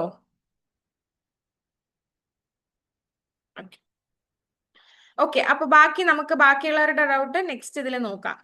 നെക്സ്റ്റ് ഇനി അടുത്ത ടോപ്പിക്ക് കഴിഞ്ഞിട്ട് നിങ്ങൾക്ക് ഡൗട്ട് നോക്കാം. ഓക്കെ, അപ്പോ നമ്മുടെ ഡൽഹി സുൽത്താനേറ്റ് എന്ന് പറയുന്നത് എന്താണ്? നോർത്ത് വെസ്റ്റ് റീജിയണിൽ ഉണ്ടായിരുന്ന ഒരു അല്ലെങ്കിൽ ആ ഒരു നോർത്ത് വെസ്റ്റ് റീജിയൻ, ക്യാപിറ്റൽ റീജിയനിൽ എസ്റ്റാബ്ലിഷ് ചെയ്ത് വന്ന എംപയർ ആണ്. അതേപോലെ അറ്റ് ദ സെയിം ടൈം എന്താണ്, സദേൺ പാർട്ടിൽ വേറെയും എംപയേഴ്സ് ഉണ്ടായിരുന്നു. സോ അതിലൊരു പ്രോമിനന്റ് എംപയർ ആയിരുന്നു Vijayanagara empire. Okay, so Vijayanagara empire was established in 14th century by two brothers, Harihara and Bukka. അപ്പൊ ഇവര് രണ്ടുപേരുമാണ് വിജയനഗര എംപയർ എന്താണ് എസ്റ്റാബ്ലിഷ് ചെയ്തിരുന്നത്. സോ ഇനീഷ്യലി അറ്റ് ഫസ്റ്റ് എന്താണ്, ഇവര് മുഹമ്മദ് ബിൻ തുഗ്ലക്കിന്റെ ഗവർണേഴ്സ് ആയിട്ട് വർക്ക് ചെയ്തവരായിരുന്നു ഈ ഹരിഹര ആൻഡ് ബുക്ക. അതിനുശേഷം എന്താണ്, അവരൊരു ഇൻഡിപെൻഡന്റ് കിങ്ഡം എസ്റ്റാബ്ലിഷ് ചെയ്യുകയാണ് ഉണ്ടായത്. ഈ വിജയനഗര എംപയർ എന്ന് പറയുമ്പോൾ ആന്ധ്രാപ്രദേശ്, ഈ നമ്മുടെ ഇപ്പോഴത്തെ തെലങ്കാന, ആ ഒരു പാർട്ടാണ് വരുന്നത്. ഓക്കെ, അപ്പൊ ഈ ആന്ധ്രാപ്രദേശിൽ ഉണ്ടായിരുന്നിട്ടുള്ള അല്ലെങ്കിൽ അവിടെ എസ്റ്റാബ്ലിഷ് ചെയ്ത് വന്ന ഇൻഡിപെൻഡന്റ് കിങ്ഡം ആയിരുന്നു Vijayanagara. So it was formed by two brothers, Harihara and Bukka. Okay, so ഇവർ ആദ്യം മുഹമ്മദ് ബിൻ തുഗ്ലക്കിന്റെ ഗവർണേഴ്സ് ആയിട്ട് സെർവ് ചെയ്തിരുന്നവരായിരുന്നു. സോ ഈ വിജയനഗര എല്ലാ എംപയേഴ്സിനും, ഇപ്പൊ എല്ലാ കിങ്ഡത്തിനും, ഡൽഹി സുൽത്താനേറ്റിനും അതുപോലെ തന്നെ എല്ലാ എംപയേഴ്സിനും എന്താണ്, ഒരുപാട് റൈവൽസ് ഉണ്ടായിരുന്നു. Rivals means enemies. അപ്പൊ വിജയനഗര എംപയറിനും കുറച്ച് എനിമീസ് ഉണ്ടായിരുന്നു. അവരാരൊക്കെയാന്ന് വെച്ചാല് മേജർ റൈവൽ എന്ന് പറയുന്നത് ഡക്കാൻ സുൽത്താനേറ്റ്സ് ആയിരുന്നു. ഓക്കെ, അറ്റ് ഫസ്റ്റ് ഇവരെ ബാമനി സുൽത്താനേറ്റ് എന്നാണ് പറയുന്നത്. അതിനുശേഷം ഇവരെ 5 ഇൻഡിപെൻഡന്റ് കിങ്ഡം ആയിട്ട് അല്ലെങ്കിൽ 5 ഇൻഡിപെൻഡന്റ് സ്റ്റേറ്റ് ആയിട്ട് ഡിവൈഡ് ചെയ്തതിനു ശേഷം ഇവർക്ക് ഒരു പേര് വന്നതാണ് ദ ഡക്കാൻ സുൽത്താനേറ്റ്. ഓക്കെ, അപ്പൊ ഈ ഡക്കാൻ സുൽത്താനേറ്റിലുള്ള സ്റ്റേറ്റ്സ് എന്ന് പറയുന്നത് ബിജാപൂർ, ഗോൾക്കൊണ്ട, ബെറാർ, അഹമ്മദ് നഗർ ആൻഡ് ബിറാർ. അപ്പോൾ ഈ 5 ഇൻഡിപെൻഡന്റ് സ്റ്റേറ്റ്സ് ഫോം ചെയ്തിട്ടുള്ളതാണ് ഡക്കാൻ സുൽത്താനേറ്റ്സ്. അപ്പൊ വിജയനഗര എംപയറിന്റെ ഒരു മെയിൻ റൈവൽ അല്ലെങ്കിൽ മെയിൻ എനിമി ആയിരുന്നു ഈ ഡക്കാൻ സുൽത്താനേറ്റ് എന്ന് പറയുന്നത്. അതുപോലെ they have Gajapati rulers as enemies in Odisha. അപ്പൊ ഈ വിജയനഗര എംപയറിന്റെ തൊട്ടടുത്ത സ്റ്റേറ്റ്സിൽ വരുന്ന ആളുകളാണ് ഈ പറയുന്ന ഡക്കാൻ സുൽത്താനേറ്റ്സും ഗജപതി റൂളേഴ്സും ഒക്കെ. അപ്പൊ ഇവരായിരുന്നു ഇവരുടെ ഒരു മേജർ എനിമീസ് എന്ന് പറയുന്നത്. Okay, so Vijayanagara rulers have battled all these enemies and also they have battle with the Gajapati rulers. അപ്പൊ ഇവര് തമ്മിൽ എന്താണ് അങ്ങോട്ടും ഇങ്ങോട്ടും കോൺഫ്ലിക്ട്സും ബാറ്റിൽസും ഒക്കെ ഉണ്ടായിട്ടുണ്ട്. അപ്പൊ വിജയനഗര എംപയർ എവിടെയാണ് ഫോം ചെയ്തത്? It was formed in near Andhra Pradesh. Okay, ആ ഒരു ഏരിയയിലാണ്. അപ്പൊ അവിടെ ഹരിഹര ആൻഡ് ബുക്ക എന്ന് പറയുന്ന 2 റൂളേഴ്സ്, അതായത് മുഹമ്മദ് ബിൻ തുഗ്ലക്കിന്റെ ഗവർണേഴ്സ് ആയിട്ട് സെർവ് ചെയ്തിട്ടുള്ള 2 റൂളേഴ്സ് ആണ് വിജയനഗര എംപയർ എസ്റ്റാബ്ലിഷ് ചെയ്തിരിക്കുന്നത്. And Vijayanagara empire's main enemies were the Deccan sultanates and Gajapati rulers. അപ്പൊ എല്ലാ കിങ്ഡത്തിനും എന്താണ് സ്വാഭാവികമായിട്ടും എനിമീസ് ഉണ്ടാവും. അതുപോലെ തന്നെയാണ് ഇവർക്കും എനിമീസ് ഉള്ളത്. ആൻഡ് വിജയനഗര എംപയർ എസ്റ്റാബ്ലിഷ് ചെയ്തതിനു ശേഷം ഒരു പ്രോസ്പെറസ് പീരീഡ് എന്ന് പറയുന്നത് കൃഷ്ണദേവരായാസിന്റെ അല്ലെങ്കിൽ കൃഷ്ണദേവരായ എന്ന് പറയുന്ന ഒരു റൂളറിന്റെ പീരീഡിലായിരുന്നു വിജയനഗര എംപയർ ഏറ്റവും കൂടുതൽ ഡെവലപ്മെന്റ് വിറ്റ്നസ് ചെയ്തത്. ഓക്കെ, സോ അടുത്ത നമുക്ക് ആ കൃഷ്ണദേവരായയുടെ പീരീഡ് എങ്ങനെയാണ് എന്നുള്ളത് നോക്കാം. So in the 16th century Vijayanagara empire reached its peak under the ruler Krishnadevaraya. അപ്പൊ വലിയൊരു സെലിബ്രേറ്റഡ് അല്ലെങ്കിൽ ഒരു ഫേമസ് റൂളർ ആയിരുന്നു കൃഷ്ണദേവരായ എന്ന് പറയുന്നത്. So he ruled Vijayanagara empire in the 16th century. Okay, 16th centuryയിലാണ് വിജയനഗര എംപയർ എന്താണ് റൂൾ ചെയ്തത്? ആര്? Krishnadevaraya. Okay, so he expanded his dominance over Deccan. അപ്പൊ പതിയെ പതിയെ എന്താണ് ഇവരുടെ എനിമീസ് ഡക്കാൻ സുൽത്താനേറ്റ്സ് ആണ്. ഇവരുമായിട്ടൊക്കെ കോൺഫ്ലിക്ട് വന്ന് പതിയെ പതിയെ കൃഷ്ണദേവരായ എന്താണ് ഇവരുടെ ഈ ഒരു വിജയനഗര എംപയർ എന്ന് പറയുന്നത് ഡക്കാൻ ഏരിയയിലോട്ടൊക്കെ എക്സ്പാൻഡ് ചെയ്യാനായിട്ട് നോക്കിയിട്ടുണ്ട്. And he had both military power and cultural renaissance. And also he patronise Sanskrit, Telugu and Kannada scholars. അപ്പൊ ഈ കൃഷ്ണദേവരായയുടെ പീരീഡില് മിലിറ്ററി അല്ലെങ്കിൽ അഡ്മിനിസ്ട്രേഷൻ മാത്രമായിരുന്നില്ല ഫേമസ്, കൾച്ചറലിയും എന്താണ് ഒരുപാട് ഇമ്പോർട്ടൻസ് കൊടുത്തിട്ടുള്ള ഒരു സമയമായിരുന്നു കൃഷ്ണദേവരായയുടെ. മെയിൻലി എന്താണ് Sanskrit, Telugu and Kannada scholars were patronise. And also in this period Amuktamalyada an epic poem was created. അപ്പൊ ഇതൊക്കെ നിങ്ങൾക്ക് MCQ ക്വസ്റ്റ്യൻ ആയിട്ട് വരാൻ ചാൻസ് ഉള്ളതാണ്. സോ മാർക്ക് ചെയ്ത് വെക്കുക. എന്താണ് കൃഷ്ണദേവരായയുടെ പീരീഡിലാണ് അമുക്ത മലയദ എന്ന് പറയുന്ന ഒരു തെലുങ്കു പോയം കമ്പോസ് ചെയ്തത്. Okay, and also during his period many famous temples were created. Main ആയിട്ടും തിരുപ്പതി, വിഡല പോലെയുള്ള ടെമ്പിൾസ് ഒക്കെ കൃഷ്ണദേവരായയുടെ പീരീഡിലായിരുന്നു കൺസ്ട്രക്ട് ചെയ്തത്. ഓക്കെ, അപ്പൊ കൃഷ്ണദേവരായ ആരാണ്? ആരെയും ഒന്ന് പറഞ്ഞു ഞാൻ ഈ പറഞ്ഞത് മനസ്സിലായെന്ന് നോക്കട്ടെ, ഇനി അങ്ങോട്ട് ചോദിച്ചാലേ നടക്കുള്ളൂ. വൈഷ്ണവി ഒന്ന് പറഞ്ഞേ, എന്താണ് കൃഷ്ണദേവരായ ആരായിരുന്നു? എങ്ങനെയായിരുന്നു പീരീഡ് അവരുടെ? Devaraya came into Vijayanagara Empire in 16th century. By his ruling, the Vijayanagara Empire reached its topmost level. Okay. He was also very much attractive at poems and all, culturally and military campaigns. He wrote a poem called Amukta Malayada. അല്ല, കൃഷ്ണദേവരായ അല്ല ആ poem എഴുതിയത്. കൃഷ്ണദേവരായയുടെ പീരീഡിലാണ് ആ poem publish ചെയ്തത്. Okay, മനസ്സിലായോ? അതായത് ഒരുപാട് Kannada scholars അതുപോലെ തന്നെ തെലുങ്കു സ്കോളേഴ്സിനൊക്കെ ഒരുപാട് ഇമ്പോർട്ടൻസും അവസരങ്ങളും ഒക്കെ കൊടുത്തിരുന്നു. ഈ കൃഷ്ണദേവരായയുടെ ടൈമിലാണ് അമുഗ്ധ മലയത എന്ന് പറയുന്ന പോയം പബ്ലിഷ് ചെയ്തത്. He was not the one who wrote it. Okay, അങ്ങനെ ഒരു കൺഫ്യൂഷൻ വരരുത്. അതുപോലെ എന്താണ് ഫേമസ് ടെമ്പിൾസ് ആയിട്ടുള്ള തിരുപ്പതി, വിഠല ഇങ്ങനെയുള്ള ടെമ്പിൾസ് ഒക്കെ കൃഷ്ണദേവരായയുടെ സമയത്ത് പണി കഴിപ്പിച്ചിരുന്നു. Okay. Okay, ma'am. So, did he support art and architecture very Yes, much? he supported. Yes, he supported literature and also architectural formations. അങ്ങനെയൊക്കെ. അപ്പൊ This period is called Golden Age at Vijayanagara Empire, right? അല്ലല്ല, അത് ഗുപ്ത എംപയറിലല്ലേ വരുന്നേ? No, Golden Age at Vijayanagara Empire. അങ്ങനെ വരുന്നുണ്ടോ? അങ്ങനെ പറയുന്നുണ്ടോ? Yes, I think ഞാൻ so. ചെക്ക് ചെയ്തിട്ട് നോക്കാം. ചെക്ക് ചെയ്തിട്ട് പറയാം. Okay. Okay. Not in the text, out of അല്ലാണ്ട് കേട്ടിട്ടുണ്ട്. Okay, okay, fine. നോക്കാം. ഓക്കെ.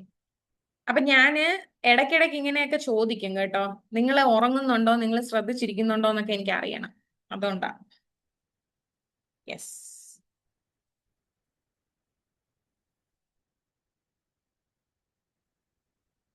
ആദിദേവ് ഒന്ന് ഹാൻഡ് റൈസ് ചെയ്യാവോ? ആദിദേവ്. ആ, ആദിദേവ് ആർ നായർ അല്ലേ? ആ, പറഞ്ഞോളൂ ആദിദേവ്, പറയൂ.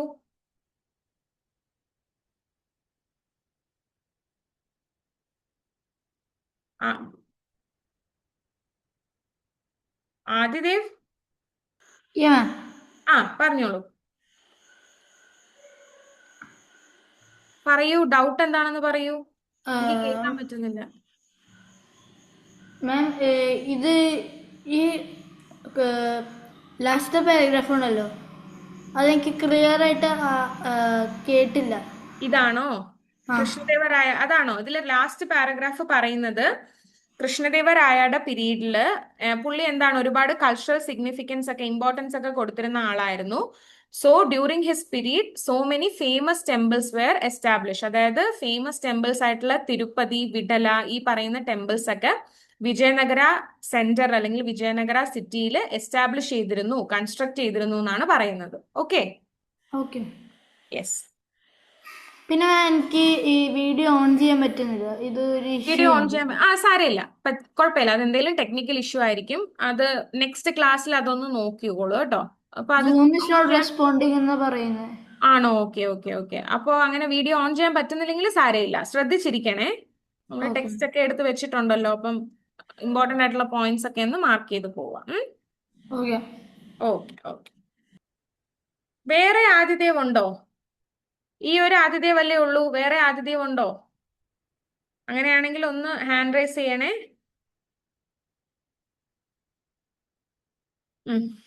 ആ, ആദിദേവ് ദീപു, പറഞ്ഞോളൂ ആദിദേവ്. ഓ, പറഞ്ഞോളൂ, പറയൂ. ഡൗട്ടാണോ? അതെ, ഹാൻഡ് റൈസ് ചെയ്തില്ലേ? ഡൗട്ട് ഉണ്ടോ? പറയൂ, എന്താണ് ഡൗട്ട്? മറ്റേ ഇതെനിക്ക് ഡൗട്ടാ. ഇത് ഡൗട്ടാണോ? ഇതൊന്നുകൂടെ പറയണോ? എക്സ്പ്ലെയിൻ ചെയ്യണോ? ഓക്കെ. ഇത് വേറൊന്നുമില്ല, നമ്മൾ വിജയനഗര എംപയറിനെ പറ്റി പറഞ്ഞില്ലേ? അപ്പൊ അതില് ഒരു ഫേമസ് എംപയർ അല്ലെങ്കിൽ ഫേമസ് റൂളർ ആയിരുന്നു കൃഷ്ണദേവരായ. ഓക്കെ. അപ്പൊ കൃഷ്ണദേവരായ അധികാരത്തിൽ വന്നത് എപ്പോഴായിരുന്നു? In 16th century. അപ്പൊ ആ സമയത്ത് കൃഷ്ണദേവരായയുടെ സമയത്ത് വിജയനഗര എംപയർ എന്ന് പറയുന്നത് വളരെ ഡെവലപ്മെന്റിലും അതുപോലെ തന്നെ കൾച്ചറലി വളരെ സിഗ്നിഫിക്കൻസിലും ഒക്കെ ആയിരുന്നു. കാരണം എന്ന് വെച്ചാല് പുള്ളിയുടെ മിലിറ്ററി ക്യാമ്പയിൻ അതുപോലെ തന്നെ ടെറിട്ടോറിയൽ എക്സ്പാൻഷൻ ഒക്കെ വളരെ എഫക്റ്റീവ് ആയിരുന്നു. അതുപോലെ എന്താണ് മിലിറ്ററി പവറും കൾച്ചറൽ സിഗ്നിഫിക്കൻസും ഒക്കെ വളരെയധികം ഉണ്ടായിരുന്ന ഒരു സമയമായിരുന്നു കൃഷ്ണദേവരായയുടെ പീരീഡ്. അതേ സമയത്ത് നമ്മുടെ ലിറ്ററേച്ചറിന് മെയിൻ ആയിട്ടും എന്താണ് പോയംസ്, സ്റ്റോറീസ് ഈ പറഞ്ഞ കാര്യങ്ങളെല്ലാം പബ്ലിഷ് ചെയ്യാനും അതിനെപ്പറ്റി കൂടുതൽ ഡിസ്കസ് ചെയ്യാനും ഒക്കെ സ്കോളേഴ്സിനെയൊക്കെ എന്താണ് കോർട്ടിലൊക്കെ നിയമിച്ചിരുന്നു. അപ്പം ഈ കൃഷ്ണദേവരായയുടെ ടൈമിലാണ് എപ്പിക് പോയമായിട്ടുള്ള അമുക്ത മലയത എന്ന് പറയുന്ന ഒരു ലിറ്ററേച്ചർ പബ്ലിഷ് ചെയ്യുന്നത്. ഓക്കെ. അതുപോലെ തന്നെ എന്താണ് കൃഷ്ണദേവരായയുടെ ടൈമിൽ ഫേമസ് ആയിട്ടുള്ള തിരുപ്പതി ടെമ്പിൾ, വിഠല ടെമ്പിൾ ഒക്കെ കൺസ്ട്രക്ട് ചെയ്തിരുന്നു. അപ്പൊ ഇതുകൊണ്ടൊക്കെ തന്നെയാണ് എന്താണ് കൃഷ്ണദേവരായയുടെ പീരീഡ് എന്ന് പറയുന്നത് വളരെയധികം ഡെവലപ്മെന്റിലായിരുന്നു അല്ലെങ്കിൽ വളരെ ഫേമസ് ആയിട്ടുള്ള പീരീഡ് ആയിട്ട് പറയുന്നത്. മനസ്സിലായോ? യെസ്. ധ്യാൻ പറഞ്ഞോളൂ. നമ്മളുടെ ഇതിലിപ്പോ കൃഷ്ണദേവരായ ബുക്ക് കൃഷ്ണദേവരായ അല്ലല്ലോ എഴുതിയത്, വേറൊരാൾ എഴുതിയിട്ട് ഇയാളെ പേരിൽ പബ്ലിഷ് അതെ അതെ, ചെയ്തല്ലേ? കൃഷ്ണദേവരായയുടെ പീരീഡിൽ എഴുതിയത്. അതായത് കൃഷ്ണദേവരായയുടെ പീരീഡിലാണല്ലോ ഈ പോയംസും ലിറ്റററി വർക്ക്സിനും ഒക്കെ ഇത്രയും ഇമ്പോർട്ടൻസ് കൊടുക്കുന്നത്. അപ്പൊ ആ സമയത്ത് വേറൊരു സ്കോളർ കമ്പോസ് ചെയ്തതാണ്. കൃഷ്ണദേവരായ എഴുതി എന്നല്ല പറയുന്നത്. കൃഷ്ണദേവരായയുടെ പീരീഡിൽ വേറൊരു സ്കോളർ കമ്പോസ് ചെയ്ത ഒരു എപ്പിക് പോയമാണ് ഈ പറഞ്ഞ അമുക്തമലയത. ഓക്കെ, ഇതിന്റെ തേർഡ് പോയിന്റ് എന്ന് പറഞ്ഞില്ലേ? തേർഡ് പോയിന്റ് ഇതാണോ the empire had achieved both military power and അതെന്ന് പറഞ്ഞാൽ വേറൊന്നുമില്ല, പുള്ളിക്കാരന്റെ അഡ്മിനിസ്ട്രേഷനിൽ മിലിറ്ററി പവർ വളരെയധികം സ്ട്രോങ് ആയിരുന്നു. അതായത് സോൾജിയേഴ്സും അതുപോലെ തന്നെ എന്താണ്, സോൾജിയേഴ്സ് മാത്രമല്ല, ഈ പറഞ്ഞ പോലത്തെ എലിഫന്റ്, അതായത് ഈ പണ്ട് ഹോഴ്സും എലിഫന്റ്സും ഒക്കെ ആയിരുന്നല്ലോ ഇവർ ഈ വാറിനും കോൺക്വസ്റ്റിനും ഒക്കെ കൊണ്ടുപോകുന്നത്. അങ്ങനെയുള്ള കാര്യങ്ങളൊക്കെ വളരെ സ്ട്രോങ് ആയിരുന്നു. കൾച്ചറൽ റിനൈസൻസ് എന്ന് പറയുന്നത് കൾച്ചറലി വളരെയധികം ഡെവലപ്മെന്റ് ഉണ്ടായ ഒരു സമയം, അതാണ് ഉദ്ദേശിച്ചത്. ഓക്കെ, ഇപ്പോ ഇത് ഇവിടെ പറയുന്നില്ലേ കമ്പോസർ തെലുഗു, ആ അപ്പോ അതിലിപ്പോ സംസ്കൃതം, തെലുഗു, കന്നഡ, അപ്പൊ അതില് മൂന്നാണല്ലേ? അപ്പൊ ഈ എപ്പിക് പോയത്തിന്റെ പേരിപ്പോ അമുക്തമലയത. അമുക്തമലയത അപ്പോ ഇത് അത് തെലുങ്കു പോയമാണ്. തെലുങ്കു പോയമാണ്. അപ്പൊ ബാക്കി രണ്ട് പോയത്തിന്റെ പേരോ? ബാക്കി രണ്ട് പോയം എന്താണ്? അയ്യോ ഇല്ല, അങ്ങനെ നോക്കണ്ട. ജസ്റ്റ് കന്നഡ, തെലുങ്കു, സാൻസ്ക്രിറ്റ് സ്കോളേഴ്സിന് ഇമ്പോർട്ടൻസ് കൊടുത്തിരുന്നു. ആ സമയത്ത് തെലുങ്കു പോയം പബ്ലിഷ് ചെയ്തു എന്ന് മാത്രമേ ഉള്ളൂ. ബാക്കി രണ്ട് പോയത്തിനെ പറ്റി നിങ്ങളുടെ ടെക്സ്റ്റിൽ പറയുന്നില്ല. ഓക്കെ, ഈ ഒരു പോയം പഠിച്ചാൽ മതി. ഈ ഒരു പോയം ഈ സമയത്താണ് പബ്ലിഷ് ചെയ്തത് എന്നുള്ളത് നോക്കി വെച്ചാൽ മതി. ഓക്കെ, മ്യൂട്ട് ചെയ്തോളൂ, മ്യൂട്ട് ചെയ്തോളൂ.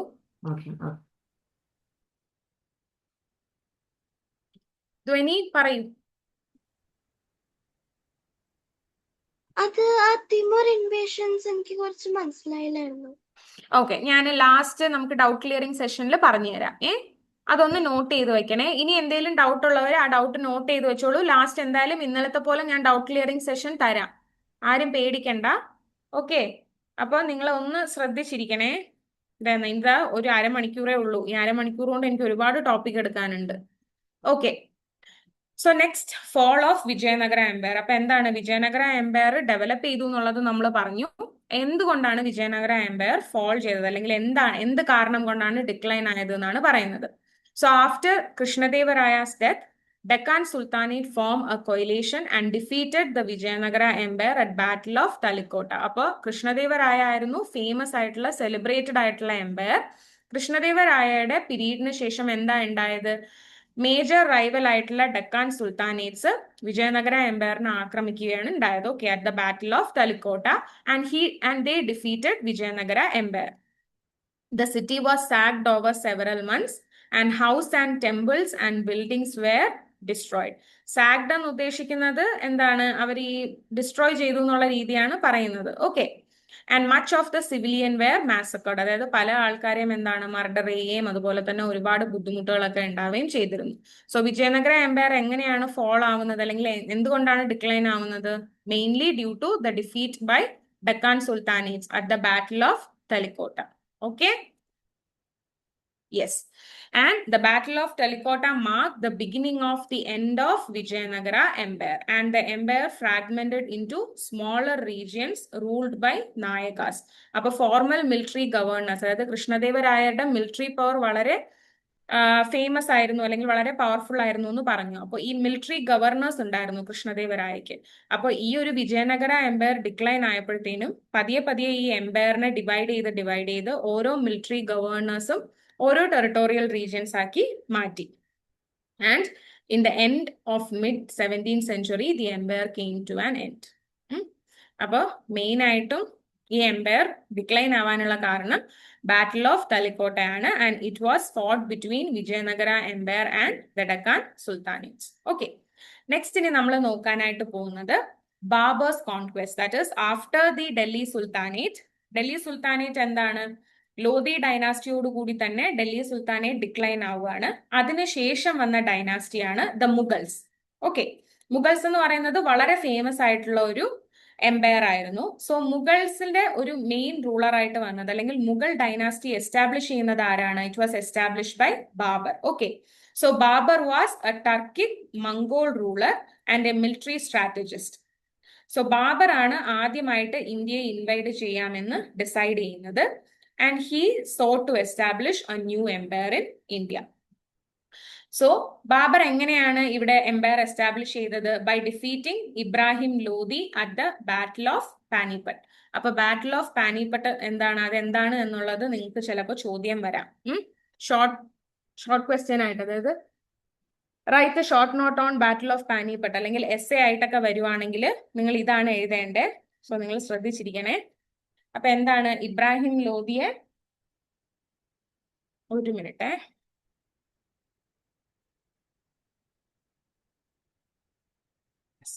സോ ഇബ്രാഹിം ലോധിയെ ഡിഫീറ്റ് ചെയ്ത് ബാബർ എന്താണ് ഇബ്രാഹിം ലോധിയെ ഡിഫീറ്റ് ചെയ്യുവാണ് at the battle of Panipat. And in this battle he utilise gun power and artillery, അതായത് വളരെ ടെക്നോളജിക്കൽ അഡ്വാൻസ്മെന്റ് ഉള്ള ഒരുപാട് വെപ്പൺസ് ഒക്കെ യൂസ് ചെയ്തിട്ടാണ് എന്താണ് ഈ ബാറ്റിൽ ഓഫ് പാനിപ്പറ്റിൽ ഇബ്രാഹിം ലോധി, അതായത് ലോധി ഡൈനാസ്റ്റിയുടെ റൂളറിനെ ഡിഫീറ്റ് ചെയ്യുന്നത്. That defeat put a final end to Delhi sultanate. അപ്പൊ ബാറ്റിൽ ഓഫ് പാനിപ്പട്ട് ആണ് ഡൽഹി സുൽത്താനേറ്റിനെ എന്താണ് ഫുള്ളായിട്ടും ഡിക്ലൈൻ ചെയ്ത് അല്ലെങ്കിൽ ഡിഫീറ്റ് ചെയ്തത്. നമ്മൾ ഇതേ സമയം നടന്ന, അതായത് നമ്മുടെ ഈ ഡൽഹി സുൽത്താനേറ്റിന്റെ സെയിം ടൈമില് സദേൺ പാർട്ടിൽ ഉണ്ടായിട്ടുള്ള സിറ്റുവേഷൻ ആണ് നമ്മൾ വിജയനഗര എംപയറിന്റെ കാര്യത്തിൽ പറഞ്ഞത്. ഓക്കെ, അപ്പൊ അതിനുശേഷം, അതായത് ഇബ്രാഹിം ലോധിയുടെ ഡിഫീറ്റിന് ശേഷം, ബാറ്റിൽ ഓഫ് പാനിപ്പട്ടിന്റെ ഡിഫീറ്റിന് ശേഷം മുഗൾ എംപയർ എസ്റ്റാബ്ലിഷ് ചെയ്യുവാണ്. ആരാണ് എസ്റ്റാബ്ലിഷ് ചെയ്തത്? It was established by Babur. Okay, so he laid the foundation of vast and powerful empire in India. അപ്പോൾ ഈ ബാബറിന്റെ എന്താണ് കോൺക്വസ്റ്റിന് ശേഷം, അതായത് ബാബറാണ് മുഗൾ ഡൈനാസ്റ്റി എസ്റ്റാബ്ലിഷ് ചെയ്തതെന്ന് പറഞ്ഞു. അതിനുശേഷം ഡൈനാസ്റ്റി അല്ലെങ്കിൽ ഈ ഒരു മുഗൾ ഡൈനാസ്റ്റി പിന്നെയും കൊണ്ടുപോകാനായിട്ട് ഒരു സ്ട്രഗിൾ അല്ലെങ്കിൽ കോൺഫ്ലിക്റ്റ് ഉണ്ടായിരുന്നു എന്നാണ് പറയുന്നത് ഈ മുഗൾ റൂളേഴ്സ് തമ്മിൽ. അതിൽ ഫസ്റ്റ് വരുന്നതാണ് Humayun. Okay, so after Babur's death Babur's son Humayun struggled to hold the empire together. അപ്പൊ എന്താണ്, ബാബർ ഒരു വലിയൊരു പവർഫുൾ ആയിട്ടുള്ള റൂളർ ആയിരുന്നു. ബാബർ എന്താണ് ഇബ്രാഹിം ലോധിയെ ഡിഫീറ്റ് ചെയ്തിട്ട് ഒരു എംപയർ, അവിടെ മുഗൾ എംപയർ എസ്റ്റാബ്ലിഷ് ചെയ്തു. അതിനുശേഷം ബാബർ മരിച്ചതിന് ശേഷം സ്വാഭാവികമായിട്ടും എന്താണ് അയാളുടെ മകനാണ് ആ ഒരു സക്സഷൻ ഏറ്റെടുക്കുന്നത്. പക്ഷെ ഹുമയൂൺ അത്രത്തോളം ഇഫക്റ്റീവ് ആയിട്ട് എന്താണ് മുഗൾ എംപയർ കൊണ്ടുപോകാനായിട്ട് സാധിച്ചില്ല. ആ സമയത്ത് ഷേർഷാ സുരി എന്ന് പറയുന്ന വേറൊരു പവർഫുൾ അഫ്ഗാൻ ലീഡർ എന്താണ് നോർത്ത് ഇന്ത്യയിൽ ഒരു ഡൈനാസ്റ്റി എസ്റ്റാബ്ലിഷ് ചെയ്തു. ആ ഡൈനാസ്റ്റിയുടെ പേരാണ് സുരി എംപയർ. അതായത് ഈ മുഗൾ എംപയർ എസ്റ്റാബ്ലിഷ് ചെയ്തതിന് ശേഷം അറ്റ് ദ സെയിം ടൈം എന്താണ് ഹുമയൂനെ ഡിഫീറ്റ് ചെയ്തുകൊണ്ട് അല്ലെങ്കിൽ ഹുമയൂന്റെ അഡ്മിനിസ്ട്രേഷൻ ഇഫക്റ്റീവ് അല്ലാത്തത് കൊണ്ട് ആ സമയത്ത് ഒരു അഫ്ഗാൻ റൂളർ അല്ലെങ്കിൽ അഫ്ഗാൻ ലീഡർ ആയിട്ടുള്ള ഷേർഷാ സുരി ഒരു സുരി ഡൈനാസ്റ്റി എസ്റ്റാബ്ലിഷ് ചെയ്യുകയാണ്. പക്ഷെ ഈ ഒരു ഡൈനാസ്റ്റി അധിക നാൾ നിലനിന്നില്ല.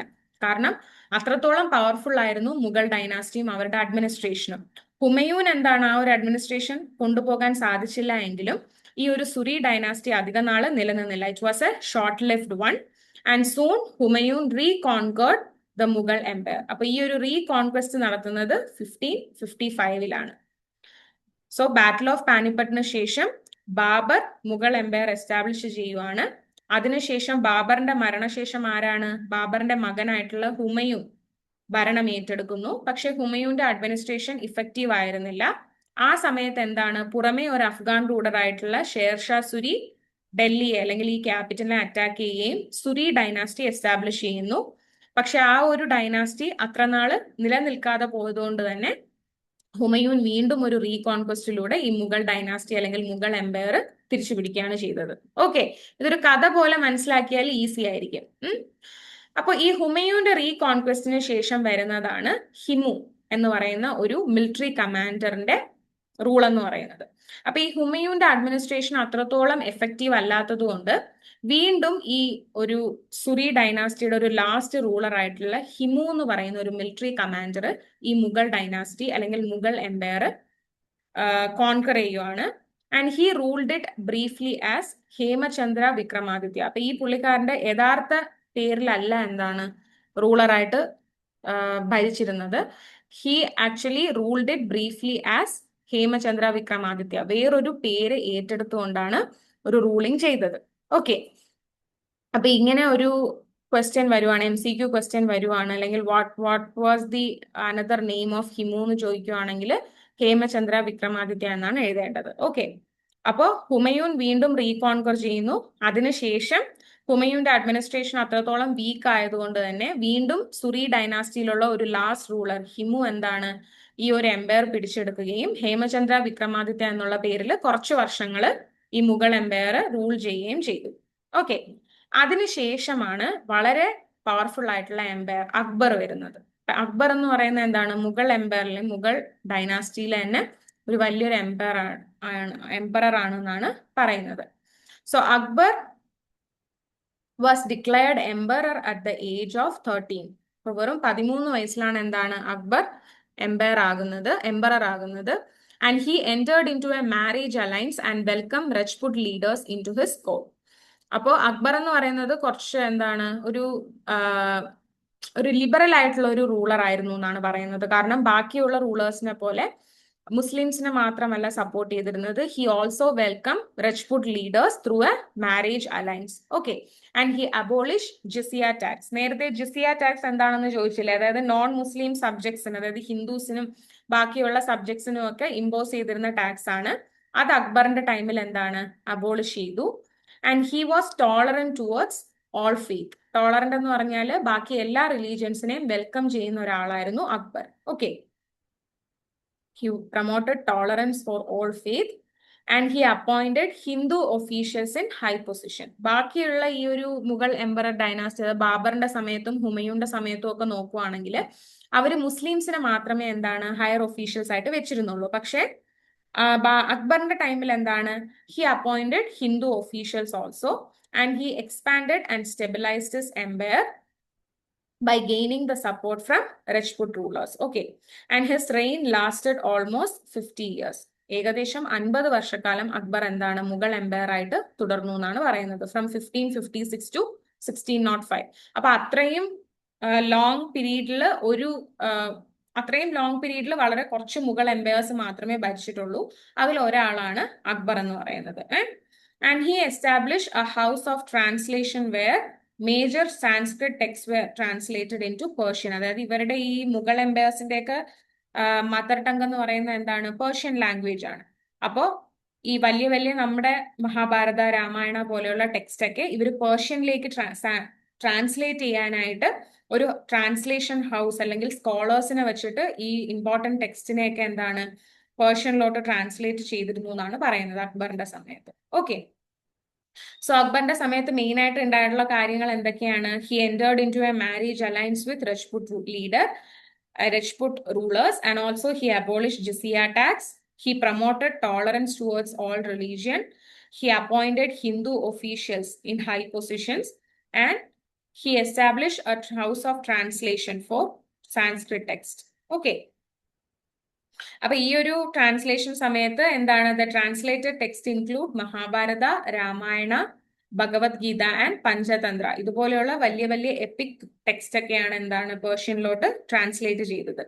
His son Jahangir tried to expand the empire in to Deccan but Jahangir son Shah Jahan for several rebellions and build Taj Mahal. അപ്പൊ എന്താണ് അക്ബറിന്റെ സൺ എന്ന് പറയുന്നത് ജഹാംഗീർ ആയിരുന്നു. അക്ബറിന്റെ കാലശേഷം ജഹാംഗീർ എന്താണ് ഈ ഒരു നോർത്ത് വെസ്റ്റ് റീജിയണിൽ അല്ലാണ്ട് ഡക്കാൻ റീജിയണിലോട്ടും സൗത്ത് റീജിയണിലോട്ടും ഒക്കെ ഈ മുഗൾ എംപയർ എക്സ്പാൻഡ് ചെയ്യാനായിട്ട് ശ്രമിച്ചിരുന്നു. പക്ഷെ അത് അത്രത്തോളം സക്സസ്ഫുൾ ആയിരുന്നില്ല. അതിനുശേഷം ജഹാംഗീറിന്റെ സണ്ണായിട്ട് വന്നതാണ് ഷാജഹാൻ. ഷാജഹാന്റെ സമയത്ത് ഒരുപാട് ആർക്കിടെക്ചറൽ എസ്റ്റാബ്ലിഷ്മെന്റ്, അതായത് താജ്മഹൽ പോലെയുള്ള മോണ്യുമെന്റ്സ്, അതുപോലെ എന്താണ് ഒരുപാട് ബിൽഡിങ്സ്, ഇങ്ങനെയുള്ള കാര്യങ്ങളൊക്കെ ആയിരുന്നു കൂടുതൽ ഇമ്പോർട്ടൻസ് ഷാജഹാൻ കൊടുത്തിരുന്നത്. So the period of Shah Jahan formed the peak of immense flowering art and architecture, including Humayun's tomb in Delhi and Red Fort. അപ്പൊ ഷാജഹാന്റെ സമയത്താണ് ഈ താജ്മഹലും അതുപോലെ തന്നെ എന്താണ് റെഡ് ഫോർട്ട്, ഹുമയൂൺസ് ടൂംബ്, ഇങ്ങനെയുള്ള കാര്യങ്ങളൊക്കെ കൂടുതൽ എസ്റ്റാബ്ലിഷ് ചെയ്യുന്നത്. കാരണം ഷാജഹാന് കൂടുതലും കൾച്ചറൽ അല്ലെങ്കിൽ ലിറ്ററേച്ചർ കാര്യങ്ങളിലേക്ക്, ആർക്കിടെക്ചറൽ കാര്യങ്ങളിലേക്ക് വളരെ താല്പര്യമുള്ള ആളായിരുന്നു. ഓക്കെ, സോ അതിനുശേഷം, അതായത് ഈ ഒരു അക്ബർ, ജഹാംഗീർ ആൻഡ് ഷാജഹാൻ, അതിനുശേഷം വന്ന റൂളർ ആയിരുന്നു ഔറംഗസേബ്. അപ്പൊ ഔറംഗസേബ് എന്ന് പറയുന്നത് ഷാജഹാന്റെ മകനായിരുന്നു. Okay, so Shahjahan, after Shahjahan fell ill in 1657, he wished that the throne should go to his eldest son Dara Shikoh. അപ്പൊ ഈ ഷാജഹാൻ എന്താണ്, ഒരു എൽഡർ സൺ ഉണ്ടായിരുന്നു. മെയിൻ ആയിട്ടും അവിടുത്തെ സക്സഷൻ എന്ന് പറയുന്നത് എന്താണ്, ഇപ്പൊ ഒരു റൂളർ മരിക്കുകയാണെങ്കിൽ ആ റൂളറിന്റെ എൽഡർ സണ്ണിനായിരിക്കും ഈ ഒരു ത്രോൺ പോകുന്നത്. പക്ഷെ ഇവിടെ എന്താ സംഭവിച്ചതെന്ന് വെച്ചാല് ഔറംഗസേബ് ഈ എൽഡർ സണ്ണിനെ ഡിഫീറ്റ് ചെയ്യാണ് ഉണ്ടായത്. ഓക്കെ, ഔറംഗസേബ് എന്ന് പറയുന്നത് ഷാജഹാന്റെ യങ് സൺ ആയിരുന്നു. So he defeated his brother. Also he removed his 2 brothers. He had 1 arrested and 1 executed. അതായത് എന്താണ്, ഒരാളെ അറസ്റ്റ് ചെയ്ത് എക്സിക്യൂട്ട് ചെയ്യുകയും മറ്റേ ആളെ എന്താണ്, നാട് കടത്തുകയും ചെയ്തു. കാരണം എന്തിനാണ് ഔറംഗസേബ് ഇത് ചെയ്തത്? ഔറംഗസേബിന്റെ എൽഡർ ബ്രദേഴ്സ് ഇരിക്കുമ്പോൾ അയാൾക്ക് ഒരിക്കലും ത്രോൺ കൊടുക്കത്തില്ല. അപ്പൊ അത് കിട്ടാതിരിക്കാനായിട്ട് പുള്ളി എന്താ ചെയ്തത്? He executed and exiled his brothers and he imprisoned his father Shah Jahan. Okay, അപ്പൊ പിന്നെയും ഒരു ത്രെട്ട് വരാതിരിക്കാനായിട്ട് he imprisoned his father Shahjahan and he proclaimed himself as emperor in 1658. അപ്പൊ ഔറംഗസേബ് 1658 എന്താണ്, താൻ എംപയർ ആണ് എന്ന് ഇയാള് തന്നെ എന്താണ് പ്രൊക്ലൈം ചെയ്തിട്ട് ആ ത്രോൺ ഏറ്റെടുക്കുകയാണ് ചെയ്തത്.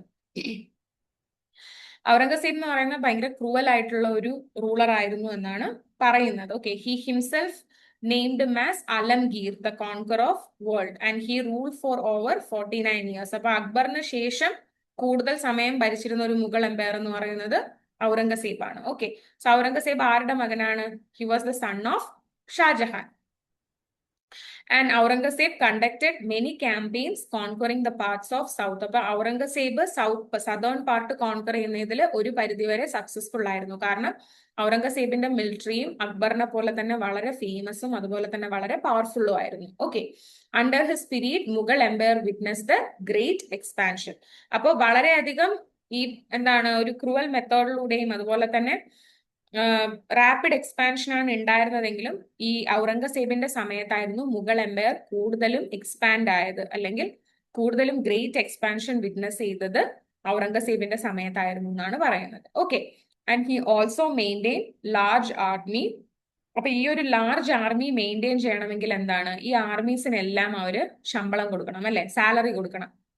സാലറി കിട്ടാതാവുമ്പോ, അല്ലെങ്കിൽ സാലറി കൊടുക്കാൻ റവന്യൂ ഇല്ലാതാവുമ്പോ എന്താ പറ്റുന്നത്, ഇവരുടെ അഡ്മിനിസ്ട്രേഷനെ അത് ബാധിക്കും. അതുപോലെ തന്നെ മിലിറ്ററി പവർ ഒക്കെ ഡിക്ലൈൻ ചെയ്യും. അപ്പൊ മെയിൻ ആയിട്ടും ഈ ഔറംഗസേബിന്റെ ടൈമില് ഈ ഒരു അഡ്മിനിസ്ട്രേഷൻ ഡിക്ലൈൻ ആവാനുള്ള കാരണം എന്ന് പറയുന്നത് ആർമിയുടെ ഒരു ഇതാണ്. കാരണം maintaining large army had affected the wealth of empire which cost strain in administration. അപ്പൊ ഈ ഒരു അഡ്മിനിസ്ട്രേഷനിൽ ഒരു പ്രശ്നം വന്നപ്പോഴത്തേനും എന്താണ്, പതിയെ പതിയെ പൊളിറ്റിക്കൽ ഇൻസ്റ്റബിലിറ്റിയോട്ട് പോവുകയാണ് ചെയ്തത്. This is often considered as one of the key factors in rapid decline of Aurangzeb's rain.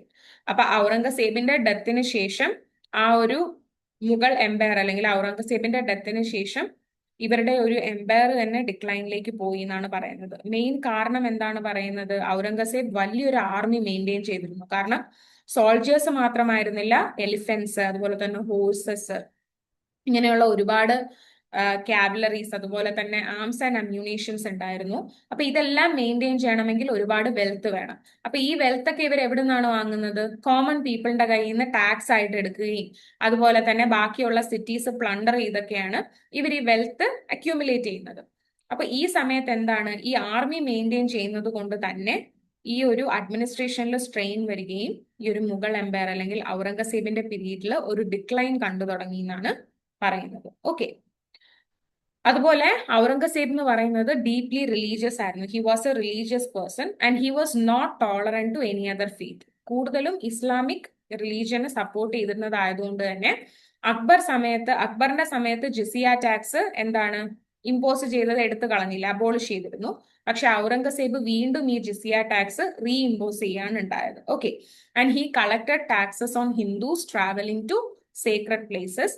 അതുപോലെ തന്നെ ഒരുപാട് ഫേമസ് ആയിട്ടുള്ള ഹിസ്റ്റോറിക്കൽ പ്ലേസസ്, ടെമ്പിൾസ് ഒക്കെ ഔറംഗസേബിന്റെ സമയത്ത് ഡിസ്ട്രോയ് ചെയ്തിരുന്നു എന്നാണ് പറയുന്നത്. സോ ഇതാണ് മെയിൻ ആയിട്ടും ഔറംഗസേബിന്റെ ടൈമിൽ നടന്ന കാര്യങ്ങൾ എന്ന് പറയുന്നത്. ഓക്കെ, എന്താണ് ഔറംഗസേബ് എന്ന് പറയുന്നത്? അക്ബറിനെ പോലെ ഒരു പവർഫുൾ റൂളർ ആയിരുന്നു. പക്ഷെ ഔറംഗസേബിന് പറ്റിയ ഒരു പ്രശ്നം എന്ന് പറഞ്ഞാൽ എന്താണ്, ഒരു മിസ്റ്റേക്ക് എന്ന് പറഞ്ഞാല് ഒരുപാട് ആർമി മെയിൻറ്റെയിൻ ചെയ്യുന്നത് കൊണ്ട് തന്നെ ഈ എംപയറിന്റെ വെൽത്ത് ആർമിയിലേക്ക് കൊടുക്കേണ്ടി വന്നു. ഒരുപാട് വെൽത്ത്, അതായത് ഈ ആർമി മെയിൻറ്റെയിൻ ചെയ്ത് കൊണ്ടുപോകണം, അവരെ ടേക്ക് കെയർ ചെയ്യണം, അവർക്ക് സാലറി കൊടുക്കണമെങ്കിൽ ഒരുപാട് വെൽത്ത് വേണം. അപ്പൊ ഇതെന്താണ് ഇന്റേണൽ അഡ്മിനിസ്ട്രേഷനെ ബാധിക്കുകയും അത് പിന്നീട് മുഗൾസിന്റെ ഡിക്ലൈനൊരു കാരണമാവുകയും ചെയ്തിട്ടുണ്ട്. സോ മുഗളുടെ ഒരു ലാസ്റ്റ് എംപയർ എന്ന്, അല്ലെങ്കിൽ ഒരു ലാസ്റ്റ് പവർഫുൾ എംപയർ എന്ന് പറയാൻ പറ്റുന്നത് ഔറംഗസേബാണ്. അറ്റ് ദ സെയിം ടൈം എന്താണ്, ഡൽഹി സുൽത്താനേറ്റ് പുറത്തു നിന്നും റെസിസ്റ്റൻസ് അനുഭവിച്ച പോലെ മുഗൾസിനും ഉണ്ടായിരുന്നു. Okay, the main rebellion was done by peasant community. ഈ പെസൻ കമ്മ്യൂണിറ്റി എന്തുകൊണ്ടാണ് ഈ മുഗൾസിനെതിരെ റെബൽ ചെയ്തതെന്ന് വെച്ചാൽ അവരുടെ നിന്നുമാണ് ടാക്സ് എന്താണ് റവന്യൂ ഈടാക്കിയിരുന്നത്. ഓക്കെ, അപ്പൊ ഈ റവന്യൂ വെച്ചിട്ടാണ് അവരുടെ അഡ്മിനിസ്ട്രേഷൻസ് എല്ലാം അവർ മെയിൻ ആയിട്ടും ചെയ്തിരുന്നത്. So they റെബൽഡ് against this exploitation. And in the 17th century, the Jat peasantry killed an oppressive officer of Mughal administration. അപ്പൊ ഈ മുഗൾ അഡ്മിനിസ്ട്രേഷനിലെ ഈ ഓഫീസറിനെ അവര് കൊന്നു കളഞ്ഞപ്പോഴത്തേനും എന്താണ്, മുഗൾ ആർമി ഇവർക്കെതിരെ തിരികുകയും ഇവരുടെ ഈ ഒരു ഒപ്രഷൻ അല്ലെങ്കിൽ ഇവരുടെ ഈ ഒരു റെബലിയനെ സപ്രസ് ചെയ്ത് കളയുകയും ചെയ്തു. അത് അത്രത്തോളം സക്സസ്ഫുൾ ആയില്ല. Okay, and next resistance was done by tribals. അപ്പോ പെസൻസ് മാത്രമല്ല ട്രൈബൽസും ഉണ്ടായിരുന്നു. ഓക്കെ, അപ്പൊ ട്രൈബൽസ് എന്ന് പറയുന്ന മെയിൻ ട്രൈബൽ ഗ്രൂപ്പ്സ് എന്ന് പറയുന്നത് ബിൽസ്, ഗോൺസ് ആൻഡ് സാന്താൽസ് ആയിരുന്നു.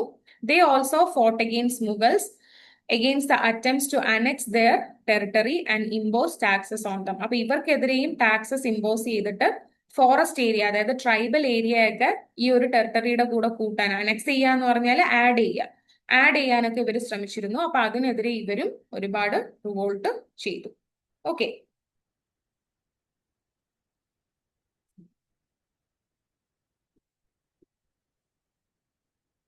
അപ്പൊ ഈ മുഗൾ എംപയർ ഡിക്ലൈൻ ചെയ്യാനുള്ള മെയിൻ റീസൺസ് എന്തൊക്കെയാ? ഫസ്റ്റ് റീസൺ എന്താണ്? ഫസ്റ്റ് റീസൺ ഔറംഗസേബിന്റെ മിലിറ്ററി അഡ്മിനിസ്ട്രേഷൻ. കാരണം മിലിറ്ററി അഡ്മിനിസ്ട്രേഷൻ ഒരുപാട് വെൽത്ത് വേണ്ടി വന്നു. സോ വാട്ട് ഹാപ്പൻ, എന്താണ് സംഭവിച്ചത്? ഈ അഡ്മിനിസ്ട്രേഷനിൽ സ്ട്രെയിൻ വരികയും അതുവഴി ഒരുപാട് വെൽത്ത് നഷ്ടപ്പെടുകയും ഈ ഒരു എംപയർ ഡിക്ലൈനിലേക്കും പോയി. അറ്റ് ദ സെയിം ടൈം എന്താണ്, മുഗൾ എംപയർസിനെതിരെ പുറത്തു നിന്നും റെബലിയൻസ് അല്ലെങ്കിൽ റിവോൾട്ട് ഉണ്ടായിരുന്നു, mainly from the side of പെസൻസ് and tribals. അപ്പൊ ഇതാണ് മെയിൻ റീസൺസ് എന്ന് പറയുന്നത്. Okay, and also there were revolts from Rajputs, from the side of Rajputs. അപ്പൊ അക്ബറിന്റെ സമയത്ത് അക്ബർ എന്താണ്, രജ്പുട്സിനെ ഇവരോട് ഒരുമിച്ചാണ് നിർത്തിയിരുന്നത് അല്ലെ. അതായത് അക്ബർ അവരുമായിട്ട് ഒരു ഫ്രണ്ട്ലി അലയൻസ് അല്ലെങ്കിൽ മാരേജ് അലയൻസ് പോലെയൊക്കെ വെച്ച് ഇവരെ അക്ബറിന്റെ കോർട്ടില് ഹയർ ഒഫീഷ്യൽസ് ആയിട്ട് അപ്പോയിന്റ് ചെയ്തൊക്കെയാ വെച്ചിരുന്നത്. പക്ഷെ ഔറംഗസേബിന്റെ സമയത്ത് ഇതെല്ലാം എന്താണ് എടുത്തു കളഞ്ഞു. കാരണം ഔറംഗസേബ് ഇവരെ ആരെയും, അതായത് രജ്പുട്ട് റൂളേഴ്സിനെ ആരെയും തന്നെ കോർട്ടില് അലോ ചെയ്തിരുന്നില്ല. അതുപോലെ രജ്പുട്ട് എന്താണ്, രജ്പുട്സിന്റെ റീജിയണിലേക്ക് ഒരു എക്സ്പാൻഷൻ നടത്താറായപ്പോഴത്തേനും ഇവര് റെബൽ ചെയ്യാണ് ഉണ്ടായത്. Okay, so they had rebuild their kingdoms after Khiljis conquest with 2 major clans, Mewar and Marwar. അപ്പൊ രജ്പുട്ടിന്റെ 2 ഇമ്പോർട്ടന്റ് ഡൈനാസ്റ്റീസ് എന്ന് പറയുന്നത് മേവാർ ഡൈനാസ്റ്റിയും മാർവാർ ഡൈനാസ്റ്റിയും ആണ്. ഓക്കെ, അപ്പൊ ഇതിലെ 2 ഇമ്പോർട്ടന്റ് റൂളേഴ്സ് എന്ന് പറയുന്നത് റാണ കുംഭ ആൻഡ് റാണ സംഗ. അപ്പൊ ഇവര് രണ്ടുപേരുമായിരുന്നു ഈ 2 ഡൈനാസ്റ്റീസിന്റെയും ഇമ്പോർട്ടന്റ് റൂളേഴ്സ്. സോ ബാബറിന്റെ, അതായത് ഈ ഒരു രജ്പുട്ട് റൂളേഴ്സ് എന്ന് പറയുന്നത് എന്താണ്, ബാബറിന്റെ മരണശേഷം അല്ലെങ്കിൽ ബാബറിന്റെ ഡിഫീറ്റിന് ശേഷം ഈ മഹാറാണ പ്രതാപ് എന്ന് പറയുന്ന മേവാറിന്റെ റൂളർ മുഗൾ റൂൾ എന്താണ് അക്സെപ്റ്റ് ചെയ്തിരുന്നു. ഓക്കെ, അല്ല, മുഗൾ റൂള് അക്സെപ്റ്റ് ചെയ്തിരുന്നില്ല. He refuse to accept the Mughal rule and revolted against them. അപ്പൊ ബാബറിന്റെ സമയത്തും ഈ പറഞ്ഞ ഹുമയൂണിന്റെ സമയത്തും ഒക്കെ രജ്പുട്സ് എന്തായിരുന്നു, ഈ മുഗൾസുമായിട്ട് വലിയ റെബലിയനിലായിരുന്നു. കാരണം they were not well, they refuse to accept the Mughal rule.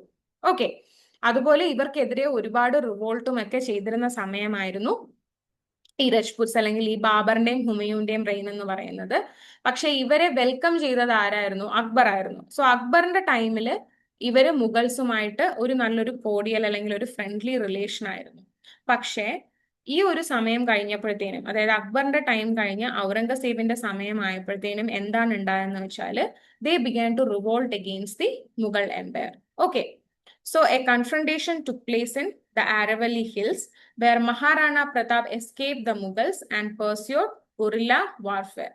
അപ്പൊ മെയിൻ ആയിട്ടും ഉണ്ടായ കാര്യം എന്ന് പറഞ്ഞാൽ എന്താണ്, ഇവരുടെ സബ് കോണ്ടിനെന്റ് ഡിഫീറ്റ് ചെയ്യാൻ അല്ലെങ്കിൽ ഇവരുടെ സബ് കോണ്ടിനെന്റ് കോൺകർ ചെയ്യാനായിട്ട് പോയ സമയത്ത് മഹാറാണ പ്രതാപ് എന്താ ചെയ്തത്, he escape to Aravalli hills and അവിടെ വെച്ച് ഗൊറില്ല വാർഫെയർ എന്ന് പറഞ്ഞാൽ ഒരു ബാറ്റിൽ മെത്തേഡാണ്. ഓക്കെ, ആ ഒരു ഗൊറില്ല വാർഫെയർ വെച്ചിട്ട് എന്താണ് മുഗൾസിനെതിരെ ഇവര് റിവോൾട്ട് ചെയ്യാണ് ഉണ്ടായത്. And this was supported by the tribal group. Okay, Bhils എന്ന് പറയുന്ന ട്രൈബൽ ഗ്രൂപ്പും മഹാറാണ പ്രതാപിന് സപ്പോർട്ടായിട്ടുണ്ടായിരുന്നു. During Aurangzeb's reign several Rajput nobles rebelled including Durgadas Rathore of Mewar. അപ്പൊ ഈ ഒരു റെബലിയൻ എന്താണ് ഔറംഗസേബിന്റെ സമയത്ത് വളരെയധികം സ്ട്രോങ് ആയിട്ട് തന്നെ ഉണ്ടായിരുന്നു. കാരണം അക്ബറിന്റെ സമയത്ത് ഇവരെ ഒരു ഫ്രണ്ട്ലി റിലേഷനിലായിരുന്നെങ്കിലും അക്ബറിന് ശേഷം വന്ന റൂളേഴ്സ് ആരും തന്നെ ഇവരെ സപ്പോർട്ട് ചെയ്തിരുന്നില്ല. സോ ഒബ്വിയസ്ലി എന്താണ് ഇവര് റിവോൾട്ട് ചെയ്യാൻ തുടങ്ങി. സോ അത് റിവോൾട്ടിന് ലീഡർ ആയിട്ട് നിന്നിരുന്നത് രജ്പുട്ട് റൂളർ ആയിട്ടുള്ള മഹാറാണ പ്രതാപ് ആണ്. ഓക്കെ, ആൻഡ് ദെൻ ഇതിനുശേഷം മുഗൾസിന് കോണ്ടംപററി അല്ലെങ്കിൽ മുഗൾസിന്റെ സെയിം ടൈം ഉണ്ടായിരുന്ന ഒരു കിങ്ഡം ആയിരുന്നു അഹോംസ്. ഓക്കെ, സോ അഹോംസ് എന്ന് പറയുന്നത് it was a ethnic group migrated from the present day Myanmar to Brahmaputra valley and form Ahom kingdoms. പക്ഷെ ഞാനിത് അണ്ടർലൈൻ ചെയ്യുമ്പോഴത്തേനും ഇങ്ങനെ പോകുന്നുണ്ട്. അപ്പൊ അഹോം എന്ന് പറയുന്നത് എന്താണ്, they were the ethnic group migrated from Myanmar to Brahmaputra valley. Okay, ഇവരും മുഗൾ റൂളിനെ റെസിസ്റ്റ് ചെയ്തിരുന്നവരായിരുന്നു. കാരണം ഇവരെന്തുകൊണ്ടാണ് ഇവരെല്ലാം മുഗൾ റൂളിനെ റെസിസ്റ്റ് ചെയ്യുന്നത്, കാരണം ഇവരൊരു നോർത്ത് വെസ്റ്റേൺ റീജിയൻ കോൺകർ ചെയ്തു. അതിനുശേഷം ഇവരെന്താ ചെയ്യുന്നത്, പതിയെ പതിയെ ഇവരുടെ മിലിറ്ററി ക്യാമ്പയിൻസ് വെച്ചിട്ട് ബാക്കിയുള്ള പാർട്സ് ഡെക്കാണും സദേൺ പാർട്ടും ഒക്കെ ഇവര് പിടിച്ചെടുക്കാനായിട്ട് നോക്കും. അപ്പൊ അങ്ങനെ ഇവരൊരു കോൺക്വസ്റ്റ് ചെയ്യുമ്പോൾ അവിടെയുള്ള കിങ്ഡംസ് ഇവർക്കെതിരെ എന്താണ് സ്വാഭാവികമായിട്ടും വാറിന് അല്ലെങ്കിൽ റെസിസ്റ്റൻസിന് പോകും. ഓക്കെ, സോ ഈ അഹോം കിങ്ഡംസും ഇവരെതിരെ എന്താണ് റെസിസ്റ്റ് ചെയ്തിരുന്നു. അവരെന്താണ് അവരുടെ ഗ്രൂപ്പിലുള്ള എല്ലാ ആളുകൾക്കും, എല്ലാ ഏബിൾഡ് ആയിട്ടുള്ള ആൾക്കാരെയും മിലിറ്ററിയിൽ ജോയിൻ ചെയ്ത് മുഗൾസിനെതിരെ ഫൈറ്റ് ചെയ്യാനായിട്ട് ഡിക്ലെയർ ചെയ്തു. In the 17th century, when Aurangzeb sent Mughal forces, they captured the Ahom capital, but Ahoms attacked using guerrilla warfare. ഒരു ഷോർട്ട് പീരീഡ് ഓഫ് ടൈമിന് ഔറംഗസേബ് എന്താണ് അഹോം ക്യാപിറ്റൽ ക്യാപ്ചർ ചെയ്തെങ്കിലും അത് നിലനിന്നില്ല. കാരണം അഹോംസ് എന്താണ് അവരുടെ ഗൊറില്ല വാർഫെയർ വെച്ച് ഈ മുഗൾസിനെ അവിടുന്ന് ഓടിക്കുകയാണ് ഉണ്ടായത്. Okay, so in the battle of Saraighat the Ahom military commander defeated the Mughal force. അപ്പോ ഈ മുഗൾസിനെതിരെ എന്താണ് ഒരു വിന്ന് അല്ലെങ്കിൽ ഒരു ബാറ്റിൽ വൺ ചെയ്തത് ആരായിരുന്നു ആദ്യമായിട്ട്, നമുക്ക് അഹോം എന്ന് വേണമെങ്കിൽ പറയാം. Okay, so in the battle of Saraighat the Ahom military commander defeated the Mughal force. Ultimately the Ahom were able to preserve their independence. അവർക്ക് അവരുടെ ഒരു ഇൻഡിപെൻഡൻസ് തിരിച്ചു കിട്ടി ഇവരുടെ ഈ ഒരു ഗൊറില്ല വാർഫെയർ വെച്ച് നടത്തിയ ഒരിതിൽ. ഓക്കെ, സോ അഹോംസ് എന്ന് പറഞ്ഞാൽ ആരാണ്, ഇതൊരു എത്നിക് ഗ്രൂപ്പാണ്. They have migrated from the Myanmar to Brahmaputra valley and they have also resisted towards the Mughals. But at last എന്താണ്, in the battle of Panipat they have defeated the Mughal force. Okay, അതേപോലെ ഈ അഹോംസ് അതുപോലെ തന്നെ എന്താണ് നമ്മൾ ഈ പറഞ്ഞ ട്രൈബൽ ഗ്രൂപ്പ്സ് ഇവരെയൊക്കെ പോലെ മുഗൾസിനോട് റെസിസ്റ്റ് ചെയ്തിരുന്ന വേറൊരു ഗ്രൂപ്പ്സ് ആയിരുന്നു സിഖ്സ്. ഓക്കെ, സിഖ്. അപ്പൊ ഈ സിഖ് എന്ന് പറയുന്ന എന്താണ്, they were the followers of Guru Nanak. Okay, Guru നാനാക്കിന്റെ ഫോളോവേഴ്സിനെയാണ് സിഖ്സ് എന്ന് പറയുന്നത്. അപ്പൊ ഇവര് മെയിൻ ആയിട്ടും അവരുടെ ഒരു ഏരിയ എന്ന് പറയുന്നത് പഞ്ചാബ് ആണ്. Okay, so his followers came to be known as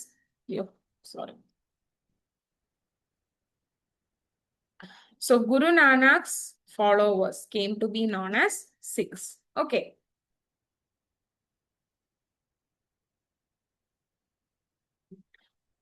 okay, അപ്പൊ ഗുരു നാനാക്കിന്റെ ഫോളോവേഴ്സിനെയാണ് എന്താണ് സിഖ്സ് എന്ന് പറയുന്നത്.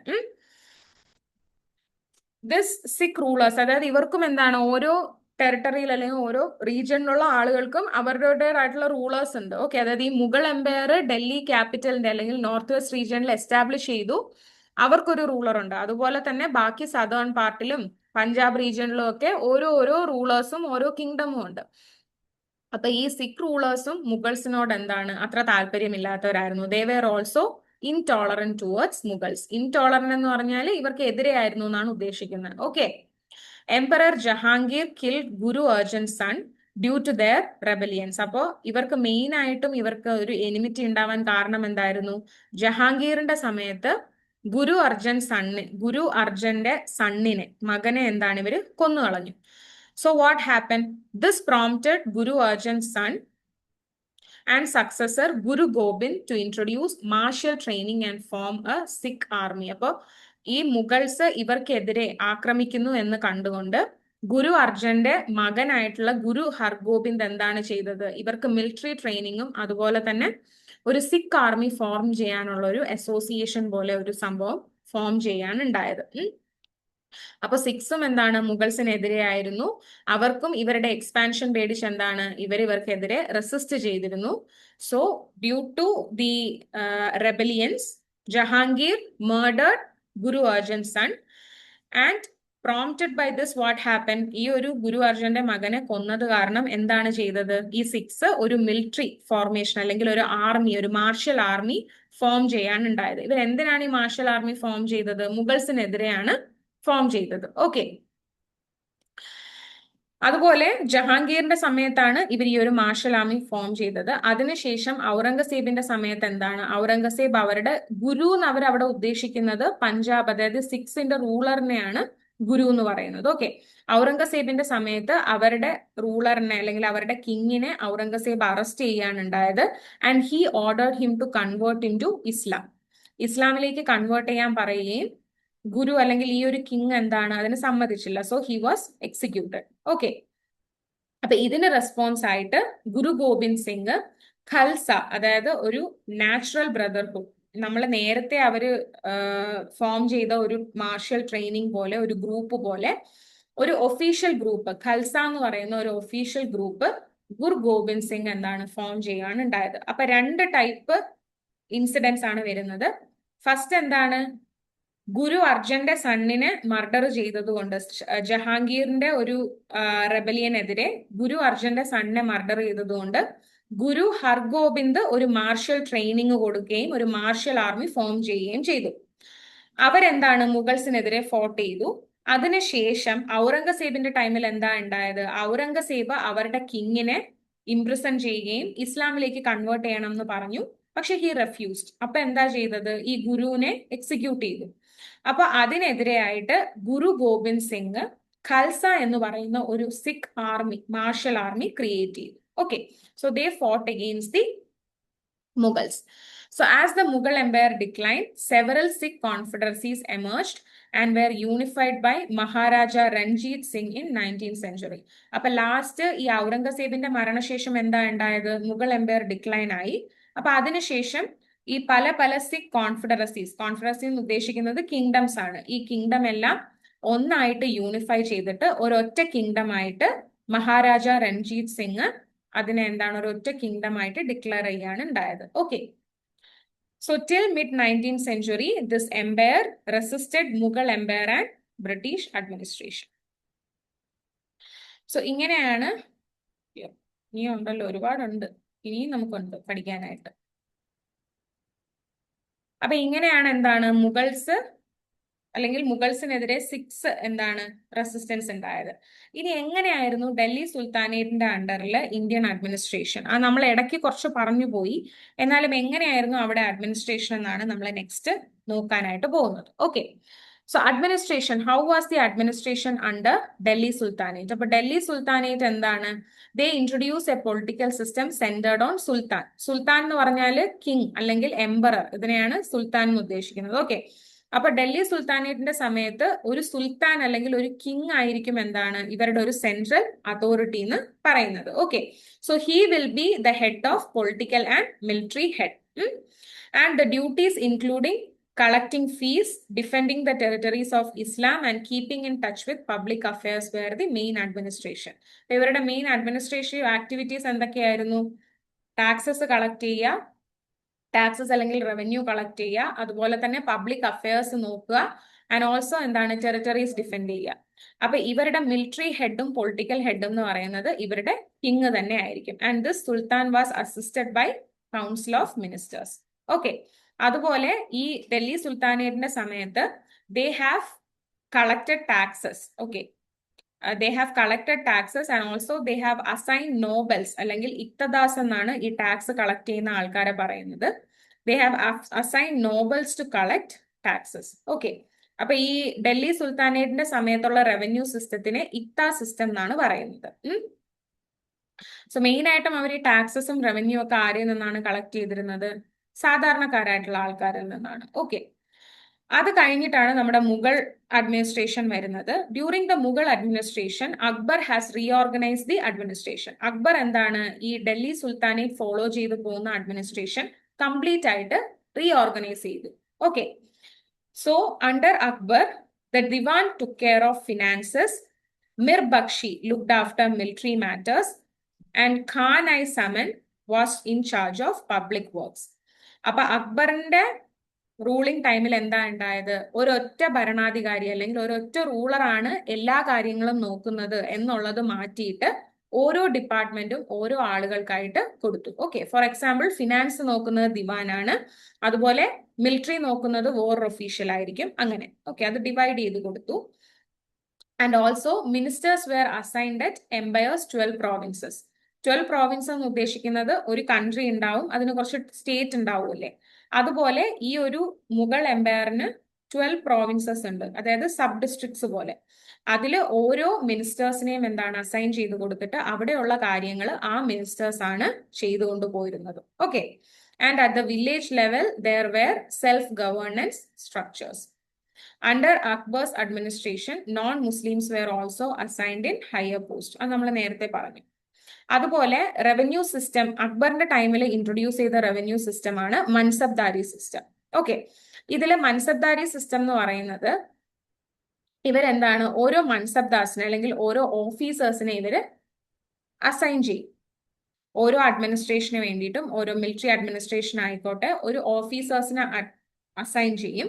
And this officers will maintain a precise number of army അല്ലെങ്കിൽ a precise number of military troop inside the. അതായത് ഇപ്പോൾ ഒരു മിലിറ്ററി ക്യാമ്പയിൻ ആണല്ലോ, ഇവർക്ക് മെയിൻ ആയിട്ടും ഇവർ കൂടുതൽ ഇമ്പോർട്ടൻസ് കൊടുത്തിരിക്കുന്നത് മിലിറ്ററി ക്യാമ്പയിനാണ്. അപ്പൊ അക്ബർ എന്താ ചെയ്തതെന്ന് വെച്ചാൽ ഓരോ മിലിറ്ററി ഓഫീസേഴ്സിനും ഓരോ കാവിലറി മീൻസ് അതിനകത്ത് സോൾജിയേഴ്സ് ഉണ്ടാവും, എലിഫൻസ് ഉണ്ടാവും, ഹോഴ്സസ് ഉണ്ടാവും. ഇവരെല്ലാം എന്താണ് ഓരോ ഓഫീസേഴ്സിന്റെ അണ്ടറിലും അസൈൻ ചെയ്ത് കൊടുക്കും. So they have to look after this. Okay, അവർ ഈ ഒരു കാവിലറിയെ ലുക്ക് ആഫ്റ്റർ ചെയ്യണം. അതുപോലെ തന്നെ അത് ടേക്ക് കെയർ ചെയ്യാനുള്ള റവന്യൂ അല്ലെങ്കിൽ സാലറി ആരാ കൊടുക്കുന്നത്? അതും അക്ബർ തന്നെ ഇവർക്ക് പ്രൊവൈഡ് ചെയ്യും. ഓക്കെ, സോ ഇവർ എന്തിനാണ് ഇങ്ങനെ ഒരു മൻസബ്ദാരി സിസ്റ്റം കൊണ്ടുവരുന്നത്? കാരണം ഏത് നിമിഷം വേണോ വാർ വരാം, അതായത് ഏത് നിമിഷം വേണോ എനിമീസ് ഇവരെ അറ്റാക്ക് ചെയ്യാം. അപ്പൊ പെട്ടെന്ന് തന്നെ എന്താണ് ഓൺ ദ സ്പോട്ട് ഇവർക്കൊരു അറ്റാക്ക് ചെയ്യണം അല്ലെങ്കിൽ ഓൺ ദ സ്പോട്ട് അതിനെ റീറ്റാലിയേറ്റ് ചെയ്യണം എന്നുണ്ടെങ്കിൽ ഈ ഒരു സിസ്റ്റം ആവശ്യമാണ്. സോ ഒരു മൻസബ്ദാരി സിസ്റ്റം കൊണ്ടുവരികയും ഓരോ ഓഫീസേഴ്സിന് കീഴിലും ഓരോ കാവലറി നിയമിക്കുകയും ചെയ്തിട്ടുണ്ട്. Okay, so regular inspections were carried out. അതുപോലെ തന്നെ ലാൻഡ് റവന്യൂ കളക്ട് ചെയ്യാനായിട്ട് ജാഗീർദാർസ്, അതായത് ലാൻഡ് ലോഡ്സിനെയാണ് ഉദ്ദേശിക്കുന്നത്, ജാഗീർദാർസിനെയും അപ്പോയിന്റ് ചെയ്തിരുന്നു. ഓക്കെ, റവന്യൂ സിസ്റ്റം എന്ന് പറയുന്നത് റവന്യൂ സിസ്റ്റം നോക്കി നടത്തിയിരുന്നത് അക്ബറിന്റെ ഫിനാൻസ് മിനിസ്റ്റർ ആണ്. And he had made surveys of crops and prices. അപ്പോൾ അക്ബറിന്റെ പീരീഡിൽ വളരെ സിസ്റ്റമാറ്റിക് ആയിട്ടാണ് അവർ കാര്യങ്ങൾ ചെയ്തുകൊണ്ടിരുന്നത്. ക്രോപ്സിന്റെ കാര്യങ്ങൾ, അതായത് എത്ര ഈൽഡ് ഉണ്ടായിരുന്നു, അതുപോലെ തന്നെ ക്രോപ്സിന്റെ പ്രൈസസ് എത്രയാണ് എന്നുള്ള സർവേ നടത്താറുണ്ട്. അതുപോലെ തന്നെ റെഗുലർ ഇൻസ്പെക്ഷൻ ഉണ്ട്. ആളുകളിൽ നിന്നും റവന്യൂ വാങ്ങുന്നതിന് ഒരാളെ അപ്പോയിന്റ് ചെയ്തിരുന്നു. അങ്ങനെ വളരെ സിസ്റ്റമാറ്റിക് ആയിട്ടായിരുന്നു ഒരു റവന്യൂ സിസ്റ്റം അക്ബർ കൊണ്ടുപോയിരുന്നത്. ഓക്കെ, സോ നമുക്ക് ഈ ഒരു അക്ബറിന്റെ ടൈമിലായാലും ഈ മുഗൾ എംപയർ അല്ലെങ്കിൽ മുഗൾ അഡ്മിനിസ്ട്രേഷന്റെ ടൈമിലായാലും ഡൽഹി സുൽത്താനേറ്റിന്റെ ടൈമിലായാലും കോമൺ പീപ്പിൾ ഒരുപാട് ഡിഫിക്കൽട്ടീസ് അനുഭവിച്ചിരുന്നു. Okay, that is mainly due to the challenges, serious challenges, mainly due to this reframing of the Indian political map. The people have suffered a lot. എല്ലാ കോമൺ സ്ട്രഗിളും അല്ലെങ്കിൽ എല്ലാ ഡിഫിക്കൽട്ടീസും ആർക്കായിരുന്നു കൊടുത്തിരുന്നത്? കോമൺ പീപ്പിളിനായിരുന്നു. ഇപ്പൊ revenue അവർ impose ചെയ്ത് common പീപ്പിളിനാണ്. അതുപോലെ land revenue അവർ impose ചെയ്യുന്നത് പാവപ്പെട്ട പെസൻസിൻ്റെതും ഫാമേഴ്സിൻ്റെതും ആയിരുന്നു. അപ്പൊ അവർ മെയിൻ ആയിട്ടും സഫർ ചെയ്ത കാര്യങ്ങൾ എന്ന് പറയുന്നത് എക്കണോമിക് സ്ട്രെസ്, അതുപോലെ തന്നെ ക്രാഫ്റ്റ്സ് പീപ്പിളും ലേബറേഴ്സും ഒക്കെ വളരെ ഹാർഷ് എക്കണോമിക് കണ്ടീഷൻസിലൂടെയാണ് കടന്നു പോയിരുന്നത്. കാരണം അവർക്ക് വേജസും ഉണ്ടാവത്തില്ല, ഈ കിട്ടുന്ന വേജസ് എന്താണ് ഇവർക്ക് റവന്യൂ ആയിട്ട് കൊടുക്കുകയും വേണം.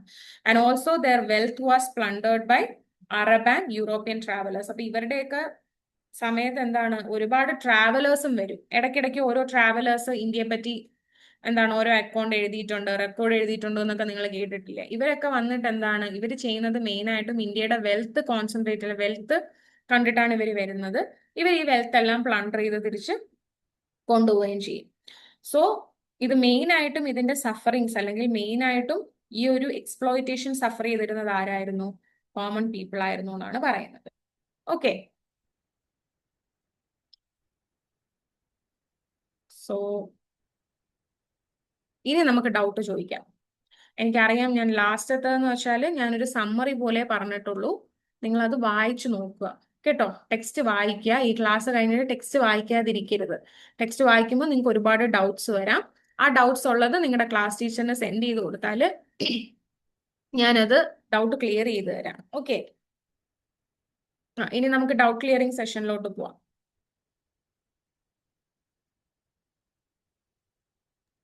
മാഡം, ആ പറയൂ ധ്യാൻ. ഇപ്പൊ നമ്മ ഇതിപ്പോ സെക്കൻഡ് ചാപ്റ്റർ എടുക്കുന്നത്. എന്താ? ഇപ്പൊ നമ്മ സെക്കൻഡ് ചാപ്റ്റർ ആണല്ലോ എടുക്കുന്നത്. അതെ, അപ്പൊ ഇപ്പൊ നമ്മ ഇന്നലെ എടുത്ത ഫസ്റ്റ് ചാപ്റ്റർ ഫുള്ള് കംപ്ലീറ്റ് ആയപ്പോ അത് ഫുൾ കംപ്ലീറ്റ് ആയല്ലോ. ഫസ്റ്റ് ചാപ്റ്റർ മുഴുവൻ കംപ്ലീറ്റ് ആയല്ലോ. അത് ഇന്നലെ തന്നെ ഞാൻ കംപ്ലീറ്റ് ചെയ്തതല്ലേ. ഓക്കെ ആണ്, ഇത് ഫുള്ള് കംപ്ലീറ്റ് ആയിട്ടില്ലല്ലോ. ഇതും കംപ്ലീറ്റ് ആയി. നമ്മൾ ഈ ചാപ്റ്റർ എടുത്തു കഴിഞ്ഞു. അപ്പൊ മാഡം നേരത്തെ വേറെ കുറച്ചും കൂടിയും PPT ഉണ്ട് പറഞ്ഞ. ധ്യാൻ, എനിക്കൊന്നും കേൾക്കാൻ പറ്റുന്നില്ല, കുറച്ചുകൂടെ ഒച്ചത്തിൽ പറയാവോ? മാഡം നേരത്തെ പറഞ്ഞിട്ടേ കുറച്ചും കൂടി PPT അധികം ഉണ്ട്. ഏതിലുണ്ടെന്ന് പറഞ്ഞു? ഇതിലോ? ആ ഇതില് PPT ഞാൻ കംപ്ലീറ്റ് ടോപ്പിക്കും എടുത്തല്ലോ. ഇനി PPT ഒന്നും ഇല്ല. ഓക്കെ ആണ്, മാഡം നേരത്തെ പറഞ്ഞതന്നെ എങ്ങനെ. അത് ഞാൻ ഇടയ്ക്ക് എന്ന് വെച്ചാൽ ഇടയ്ക്ക് നിർത്തിയില്ലേ. ഇടയ്ക്ക് നിർത്തിയപ്പോ നിങ്ങൾ ഡൗട്ട് ചോദിച്ചില്ലേ, അപ്പോഴാ ഞാൻ പറഞ്ഞത് ഇനിയും എനിക്ക് എടുക്കാനുണ്ട് എന്ന് ഞാൻ പറഞ്ഞത്. ഇതിപ്പോ ഞാൻ കംപ്ലീറ്റ് ചെയ്തു, കംപ്ലീറ്റ് നിർത്തി, പക്ഷേ കംപ്ലീറ്റ് എടുത്ത് കഴിഞ്ഞു കേട്ടോ. ഓക്കെ ആണ്. ഓക്കെ, മ്യൂട്ട് ചെയ്തോളൂ. എസ്നോഫ് പറയൂ. മാം നേരത്തെ പറഞ്ഞില്ലായിരുന്നു ആ ഈസ്റ്റേൺ ഗംഗാ കിങ്ഡം? എന്താ മാം നേരത്തെ പറഞ്ഞില്ലായിരുന്നു ഒരു ഈസ്റ്റേൺ ഗംഗാ കിങ്ഡം എന്നൊക്കെ പറഞ്ഞോണ്ട്? അതെ, അതൊന്നും എനിക്കൊന്നും പറഞ്ഞു തരുമോ മാം? അതെന്ന് വെച്ചാല് ഈ ഈസ്റ്റേൺ ഗംഗാ കിങ്ഡം അത് നമ്മുടെ ഡൽഹി സുൽത്താനേറ്റ്സിന്റെ കാര്യം പറഞ്ഞില്ലേ, അവരുടെ ഡൈനാസ്റ്റി അല്ലെങ്കിൽ അവരുടെ ആ ഒരു എംപയർ ഡിക്ലൈൻ ചെയ്യാൻ കാരണം എന്ന് പറയുന്നത് ഈ പുറമേ നിന്നുള്ള റെസിസ്റ്റൻസ് ആണ്, അതായത് പുറമേ നിന്നുള്ള റിവോൾട്ട്. അപ്പൊ അതിൽ മെയിൻ ആയിട്ടും റിവോൾട്ട് നടത്തിയിരുന്ന ആൾക്കാരാണ് eastern Ganga kingdom. First eastern Ganga kingdom, second Hoysalas, third Musunuri Nayaks and Rana Kumbha. ഇവര് 4 പേരുമാണ് കൂടുതലായിട്ടും ഡൽഹി സുൽത്താനേറ്റിനെതിരെ ഇൻവേഷൻസും അതുപോലെ തന്നെ റിവോൾട്സും ഒക്കെ നടത്തിയിരുന്നത്. അപ്പൊ ഈ ഒരു കാരണം കൊണ്ടും ഡൽഹി സുൽത്താനേറ്റ് എന്താണ് ഡിക്ലൈൻ ആയിട്ടുണ്ട്. ഓക്കെ, അതാണ് ഞാൻ പറഞ്ഞത്. മാം പിന്നെ ഈ മസനൂരി നായകാസ് ഇല്ലേ, ആ, അതെന്റെ ടെക്സ്റ്റ് ബുക്കിൽ കാണുന്നില്ലല്ലോ. ടെക്സ്റ്റ് ബുക്കിൽ ഉണ്ടാവാതിരിക്കത്തില്ല, കാണും. ടെക്സ്റ്റ് ബുക്കിൽ കാണുന്നില്ല മാം. ആണോ?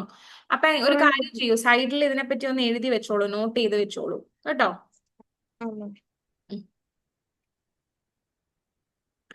ഹാൻഡ് റൈസ് മാറ്റണേ. എസ്നോ നിവേദ്യ പറയും. നിവേദ്യ പോയോ? ആ, നിവേദ്യ. ഓക്കെ, ഞാൻ പിന്നെ വേറൊരു കാര്യവും കൂടി, നമ്മുടെ ക്ലാസ് കഴിഞ്ഞു. ഡൗട്ട് ഇല്ലാത്തവർക്ക് ലീവ് ചെയ്യാം കേട്ടോ. ഞാനിപ്പോ ഡൗട്ട് ക്ലിയറിംഗ് സെഷന് വേണ്ടിയിട്ട് മാത്രമാണ് നിൽക്കുന്നത്. ഡൗട്ട് ഇല്ലാത്തവർക്ക് ലീവ് ചെയ്യാം. നിവേദ്യ നിൽക്കുന്നില്ല. ഷാനൻ പറയൂ. മാം ഞാൻ ആദ്യം ഉണ്ടായിട്ടില്ലേനു. ആദ്യം കുറച്ചു നേരം ലേറ്റ് ആയിട്ടാണോ വന്നത്? Yes ma'am. ഓക്കെ, ഏത് തൊട്ടാ സ്റ്റാർട്ട് ആയത്? അപ്പൊ ക്ലാസ്സിൽ കയറിയത് ഏത് തൊട്ടാ, ഏത് സ്ലൈഡ് തൊട്ടാണ്? ഡൽഹി സുൽത്താനേറ്റ് ഒക്കെ പറഞ്ഞപ്പോ ഉണ്ടായിരുന്നു? Yes ma'am. പക്ഷെ കേറി കഴിഞ്ഞിട്ട് കുറച്ചേരം സ്റ്റെക്കേനു. ഓക്കെ. ഇത് വേറൊന്നുമില്ല. നമ്മൾ ഡൽഹി സുൽത്താനേറ്റിന്റെ ഒരു ടോപ്പിക് വെച്ചിട്ടാണ് തുടങ്ങുന്നത് നമ്മുടെ ചാപ്റ്റർ. ഓക്കെ, അതായത് rise and fall of Delhi sultanate. Delhi sultanate എന്ന് പറയുന്നത് 1192 ഫോം ചെയ്ത ഒരു എംപയർ ആണ്. അപ്പൊ ആ എംപയറിൽ മെയിൻ ആയിട്ടും 5 ഡൈനാസ്റ്റീസ് ആണ് ഉള്ളത്. ഓക്കെ, ഞാനിപ്പോ ആ സ്ലൈഡ് കാണിച്ചു തരാം. 5 ഡൈനാസ്റ്റീസ് ആണ് ഉള്ളത്. First Mamluk dynasty, Khilji, Tughlaq, Sayyid and Lodi dynasty. ഇങ്ങനെ 5 ഡൈനാസ്റ്റീസ് ആണ് നമ്മുടെ ഡൽഹി സുൽത്താനേറ്റിൽ ഉള്ളത്. ഓക്കെ, അപ്പൊ ഇവരുടെ റൈസ് എന്ന് പറയുന്നത്, അല്ലെങ്കിൽ ഇവര് എസ്റ്റാബ്ലിഷ് ചെയ്ത ഈ ഒരു എംപയർ എസ്റ്റാബ്ലിഷ് ചെയ്തതെന്ന് പറയുന്നത് പൃഥ്വിരാജ് ചൗഹാൻ എന്ന് പറയുന്ന ചൗഹാൻ ഡൈനാസ്റ്റിയിലെ എംപയറിനെ ഡിഫീറ്റ് ചെയ്തിട്ടാണ്. After the death of Prithviraj Chauhan they have form the Delhi Sultanate. അതുപോലെ ഡൽഹി സുൽത്താനേറ്റ് ഡിക്ലൈൻ ആവാനുള്ള ഫസ്റ്റ് റീസൺ എന്ന് പറയുന്നത് പൊളിറ്റിക്കൽ ഇൻസ്റ്റെബിലിറ്റി ആണ്. ഓക്കെ, ഈ പൊളിറ്റിക്കൽ ഇൻസ്റ്റെബിലിറ്റി എന്ന് ഉദ്ദേശിക്കുന്നത് ഈ ഡൈനാസ്റ്റിയുടെ ഉള്ളിൽ തന്നെ സക്സസേഴ്സ് തമ്മിൽ, അതായത് ഇപ്പോൾ ഒരു റൂളർ മരിച്ചു കഴിഞ്ഞാൽ അയാളുടെ മകനായിരിക്കും നെക്സ്റ്റ് സക്സസർ ആവുന്നത്. പക്ഷേ ഈ മക്കൾ തമ്മിൽ ഒരുപാട് പ്രശ്നങ്ങൾ ഉണ്ടാവാറുണ്ട്. ഇവർ തമ്മിൽ കോൺഫ്ലിക്ട്സും വഴക്കും ഒക്കെ ആയിട്ട് ഇവരെന്താ ചെയ്യുന്നത്, ഒരു അഡ്മിനിസ്ട്രേഷനെ തന്നെ ബാധിക്കും. അപ്പോൾ ഒരു പൊളിറ്റിക്കൽ ഇൻസ്റ്റെബിലിറ്റിക്ക് പോകും. ഓക്കെ, ആര് അടുത്ത റൂളർ ആവണം എന്നുള്ളൊരു കൺഫ്യൂഷൻ അവർക്ക് ഉണ്ടാവാം. അതാണ് ഫസ്റ്റ് റീസൺ എന്ന് പറയുന്നത് ഡിക്ലൈൻ ആവാനുള്ള. ആൻഡ് സെക്കൻഡ് റീസൺ എന്ന് പറഞ്ഞാൽ എന്താണ്, ഇവരുടെ ടെറിട്ടറീസിൽ പുറമേ നിന്നുമുള്ള റെസിസ്റ്റൻസ് ഉണ്ടായിരുന്നു. കാരണം നമ്മൾ നേരത്തെ പറഞ്ഞില്ലേ, ഈ എന്താണ് നമ്മുടെ ഹൊയ്സാല, അതുപോലെ തന്നെ പിന്നെ നമ്മൾ എന്താ ഈസ്റ്റേൺ ഗംഗ കിങ്ഡം, അവിടെയൊക്കെ റെസിസ്റ്റൻസ് ഉണ്ടെന്ന് പറഞ്ഞില്ല. അപ്പൊ ഇവരുടെയൊക്കെ റെസിസ്റ്റൻസ് കാരണം എന്താണ് ഒരുപാട് പ്രശ്നങ്ങൾ ഉണ്ടാവുകയും ഈ ടെറിട്ടറി പതിയെ പതിയെ എന്താണ് ഷ്രങ്കായി പോവുകയും ചെയ്തിട്ടുണ്ട്. ആൻഡ് ലാസ്റ്റ് റൂളർ ആയിട്ടുള്ള ഇബ്രാഹിം ലോധിയെ ഡിഫീറ്റ് ചെയ്യുന്നത് ആരാണ്? ബാബറാണ്. മുഗൾ ഇൻവേഡർ ആയിട്ടുള്ള ബാബറാണ്. അപ്പൊ ബാബർ ലോധിയെ ഡിഫീറ്റ് ചെയ്തതിന് ശേഷം ഈ ഡൽഹി സുൽത്താനേറ്റ് കംപ്ലീറ്റ് ആയിട്ട് ഡിസ്ട്രോയ് ആയി പോയി. മനസ്സിലായോ? ഓക്കെ അല്ലേ? ഈ 5 ഡൈനാസ്റ്റീസിനെ കുറിച്ചാ ഇതെല്ലാം പറയുന്നത്. 5 ഡൈനാസ്റ്റീസ് എന്ന് പറഞ്ഞാല് നമ്മൾ ഈ പറഞ്ഞ Mamluk dynasty, Khilji, Tughlaq, Sayyid and Lodi dynasty.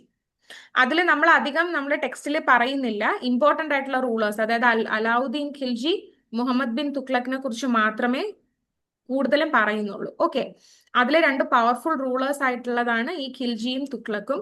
Khilji dynasty അല്ലെങ്കിൽ ഖിൽജി ഡൈനാസ്റ്റിയുടെ അലാവുദ്ദീൻ ഖിൽജി ഒരുപാട് ടെറിട്ടോറിയൽ എക്സ്പാൻഷൻ ഒക്കെ ചെയ്തിരുന്നു. അലാവുദ്ദീൻ ഖിൽജിയുടെ ടൈമിലാണ് ഈ ഒരു ഡൽഹി സുൽത്താനേറ്റ് പവർഫുൾ ആവുന്നത്. ഓക്കെ, അതിനുശേഷം മുഹമ്മദ് ബിൻ തുഗ്ലക്കിന്റെ സമയമൊക്കെ ആയപ്പോഴത്തേനും കുറെ പ്രശ്നങ്ങൾ ഈ ഡൈനാസ്റ്റിക്കുള്ളിൽ ഉണ്ടായി. അതാണ് പറയുന്നത്.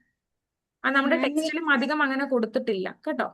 ഓക്കെ, ശരി, അപ്പോ ഈ ടെസ്റ്റ് വായിച്ചാല് മനസ്സിലാവോ? ടെക്സ്റ്റ് വായിച്ചാൽ മനസ്സിലാവും. ടെക്സ്റ്റ് വായിക്കണം, ഞാൻ അതാ പറഞ്ഞത്. നിങ്ങൾ ഇത് കഴിഞ്ഞിട്ട് ടെക്സ്റ്റ് വായിക്കണം കേട്ടോ. അപ്പൊ നിങ്ങൾക്ക് വേറെ എന്തെങ്കിലും ഡൗട്ട് ഉണ്ടെങ്കിൽ ക്ലാസ് ടീച്ചറിന് സെൻഡ് ചെയ്ത് കൊടുത്താൽ ഞാനത് ക്ലിയർ ചെയ്ത് തരാം. ഓക്കെ, ഓക്കെ മാം. Yes, thank U. മ്യൂട്ട് ചെയ്തോളൂ. ഓക്കെ. ദേവജിത്ത് പറയും.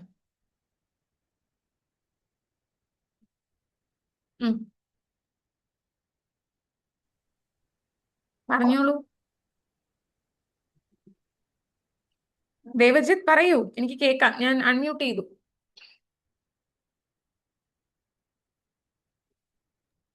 മിസ്സേ, ഈ ഗോറില്ല വാർഫെയർ എന്തുവാ? ഗൊറില്ല വാർഫെയർ എന്ന് പറഞ്ഞാൽ ഈ ഒളി യുദ്ധം എന്ന് പറയും. പണ്ട്, അതായത് ഈ മെയിൻ ആയിട്ടും ഈ മുഗൾസിന്റെയും അങ്ങനെയുള്ള ടൈമിലാണ് അവരത് യൂസ് ചെയ്തിരുന്നത്. കാരണം ഈ ഹില്ലി ഏരിയാസ് ഇല്ലേ, കാടായിട്ടുള്ള ഫോറസ്റ്റ് ഏരിയാസിൽ ഒളിഞ്ഞു വരുന്ന ആക്രമിക്കുന്ന ഒരു ടൈപ്പ് ഓഫ് വാർഫെയർ ആണ് ഗൊറില്ല വാർഫെയർ എന്ന് പറയുന്നത്. ഓക്കെ, അതാണ് മെയിൻ ആയിട്ടും പണ്ടുള്ളവർ യൂസ് ചെയ്തിരിക്കുന്നത്. Okay, okay miss. പിന്നെ മറ്റേ അക്ബർ എന്ന് പറഞ്ഞൊരു സ്ലൈഡിലായിരുന്നു, അതിനകത്തെ സെക്കൻഡ് പോയിന്റ് മനസ്സിലായില്ല. അക്ബറിന്റെ സ്ലൈഡിലെ സെക്കൻഡ് പോയിന്റ് നോക്കട്ടെ. ഇതാണോ? He entered into marriage alliance, അതാണോ? Yes. ആ അതായത് അക്ബർ 13 വയസ്സിലാണ് റൂളർ ആവുന്നത്, കിങ് ആവുന്നത്. ഓക്കെ, അപ്പോ അതെ, 13 വയസ്സിലാണ് റൂളർ ആവുന്നത്. അപ്പൊ ഈ സമയത്ത്, അതായത് വളർന്നതിന് ശേഷം, അതായത് ഇപ്പൊ കുറച്ചൊന്ന് ഒരു യങ് ആയതിനു ശേഷം ഒരു മാരേജ് അലയൻസ്, അതായത് രജ്പുട്ട് റൂളർ ആയിട്ടുള്ള ഒരാളുടെ മകളെ, ഒരു പ്രിൻസസിനെ എന്താണ് അക്ബർ വിവാഹം കഴിക്കുവാണ്. അതാണ് മാരേജ് അലയൻസ് എന്ന് ഉദ്ദേശിക്കുന്നത്. ഓക്കെ, സോ അത് അപ്പം അങ്ങനെ മാരേജ് അലയൻസിൽ വന്നപ്പോഴത്തേനും എന്താണ്, ഹി വെൽക്കം രജ്പുട്ട് ലീഡേഴ്സ്, അതായത് അതുവരെ മുഗൾ എംപയറിന് എതിരായിരുന്നു, അല്ലെങ്കിൽ മുഗൾ എംപയറിനെതിരെ റെസിസ്റ്റൻസ് നടത്തിക്കൊണ്ടിരുന്ന ആൾക്കാരായിരുന്നു രജ്പുട്സ് എന്ന് പറയുന്നത്. പക്ഷെ അവരുടെ ഒരു ഫ്രണ്ട്ലി, അല്ലെങ്കിൽ അവരുടെ ഒരു ഫ്രണ്ട്ലി റിലേഷൻഷിപ്പിന് വേണ്ടിയിട്ട് എന്താണ്, രജ്പുട്ട് ലീഡറിന്റെ ഒരു മകളെ, ഒരു പ്രിൻസസിനെ അക്ബർ എന്താണ് വിവാഹം കഴിക്കുകയാണ്. അപ്പൊ അതിനുശേഷം എന്താണ്, ഈ ഒരു രജ്പുട്ട് ലീഡേഴ്സിന് കോർട്ട് എന്ന് പറയുമ്പോൾ ഒരു മിനിസ്റ്റേഴ്സിന്റെ സഭയാണ് കോർട്ട് എന്ന് ഉദ്ദേശിക്കുന്നത്. അതിൽ രജ്പുട്ട് ലീഡേഴ്സിനെയൊക്കെ എന്താണ് മിനിസ്റ്റർ ആയിട്ട് നിയമിക്കുകയും ഹയർ ഒഫീഷ്യൽസ് ആയിട്ട് അപ്പോയിന്റ് ചെയ്യുകയൊക്കെ ചെയ്തു. അതാണ് ഉദ്ദേശിക്കുന്നത് കേട്ടോ. Okay miss. ഓക്കെ, യാ, ഓക്കെ. അപ്പോ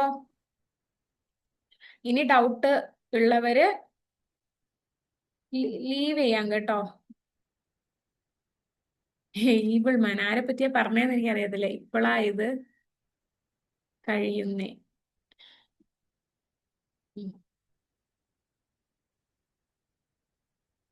what was the Guru's name? Okay, അത് ഞാൻ ചാറ്റ് ഇപ്പോഴാ നോക്കുന്നത് കേട്ടോ. ആദഫ് ഞാൻ പറഞ്ഞുതരാം. മെയിൻ ആയിട്ടുള്ള ഗുരൂസ് എന്ന് ഉദ്ദേശിക്കുന്നത് സിഖ് എന്താണ്, സിക്സിന്റെ കിങ്ങിനെയാണ് ഗുരൂസ് എന്ന് പറയുന്നത് കേട്ടോ. മെയിൻ ആയിട്ടുള്ള ഗുരു എന്ന് പറയുന്നത് ഗുരു ഗോബിന്ദ് സിംഗ്. ഓക്കെ, ഗുരു ഗോബിന്ദ് സിംഗ്. പിന്നെ വരുന്ന ഗുരു ഗോബിന്ദ് സിംഗിന്റെ അല്ല, ഗുരു ഹർഗോബിന്ദ് സിംഗും പിന്നെ ഗുരു ഗോബിന്ദ് സിംഗും ആണ് മെയിൻ ആയിട്ടുള്ള ഫേമസ് റൂളേഴ്സ്, അല്ലെങ്കിൽ ഫേമസ് ഗുരൂസ് എന്ന് പറയുന്നത് സിഖിന്റെ കേട്ടോ. ഇവരാണ് നമ്മൾ പറഞ്ഞ ഈ Khalsa army training, martial training പോലെയൊക്കെ തുടങ്ങുന്നതും ഖൽസ ഫോം ചെയ്യുന്നതും ഒക്കെ.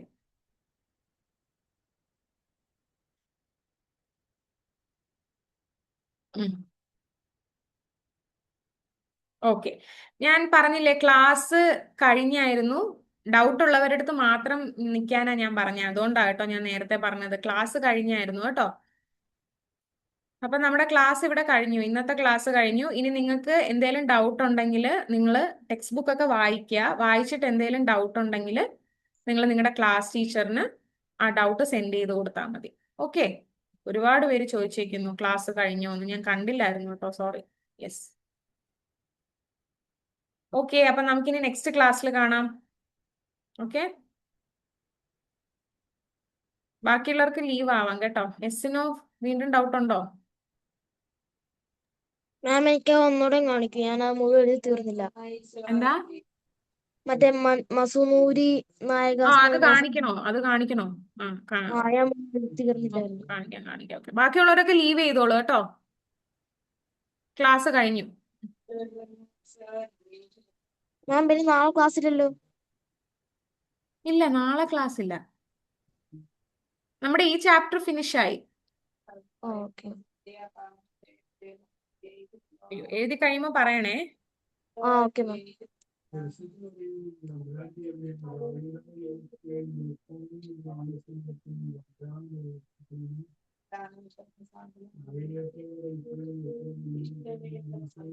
ബാക്കിയുള്ളവർക്കൊക്കെ ലീവ് ആവാം കേട്ടോ.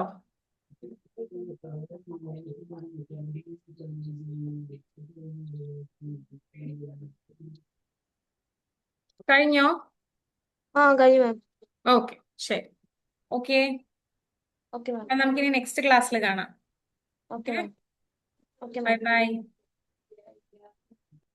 ഇനി ഡൗട്ട് ഉള്ളവരൊക്കെ ക്ലാസ് ടീച്ചറിന് ഡൗട്ട് അയച്ചു കൊടുത്തോളൂ കേട്ടോ. ഞാൻ ആ ഡൗട്ട് ക്ലിയർ ചെയ്ത് തരാം. വോയിസ് നോട്ട് ഇട്ടോളൂ. Okay, yes, thank you. Bye by.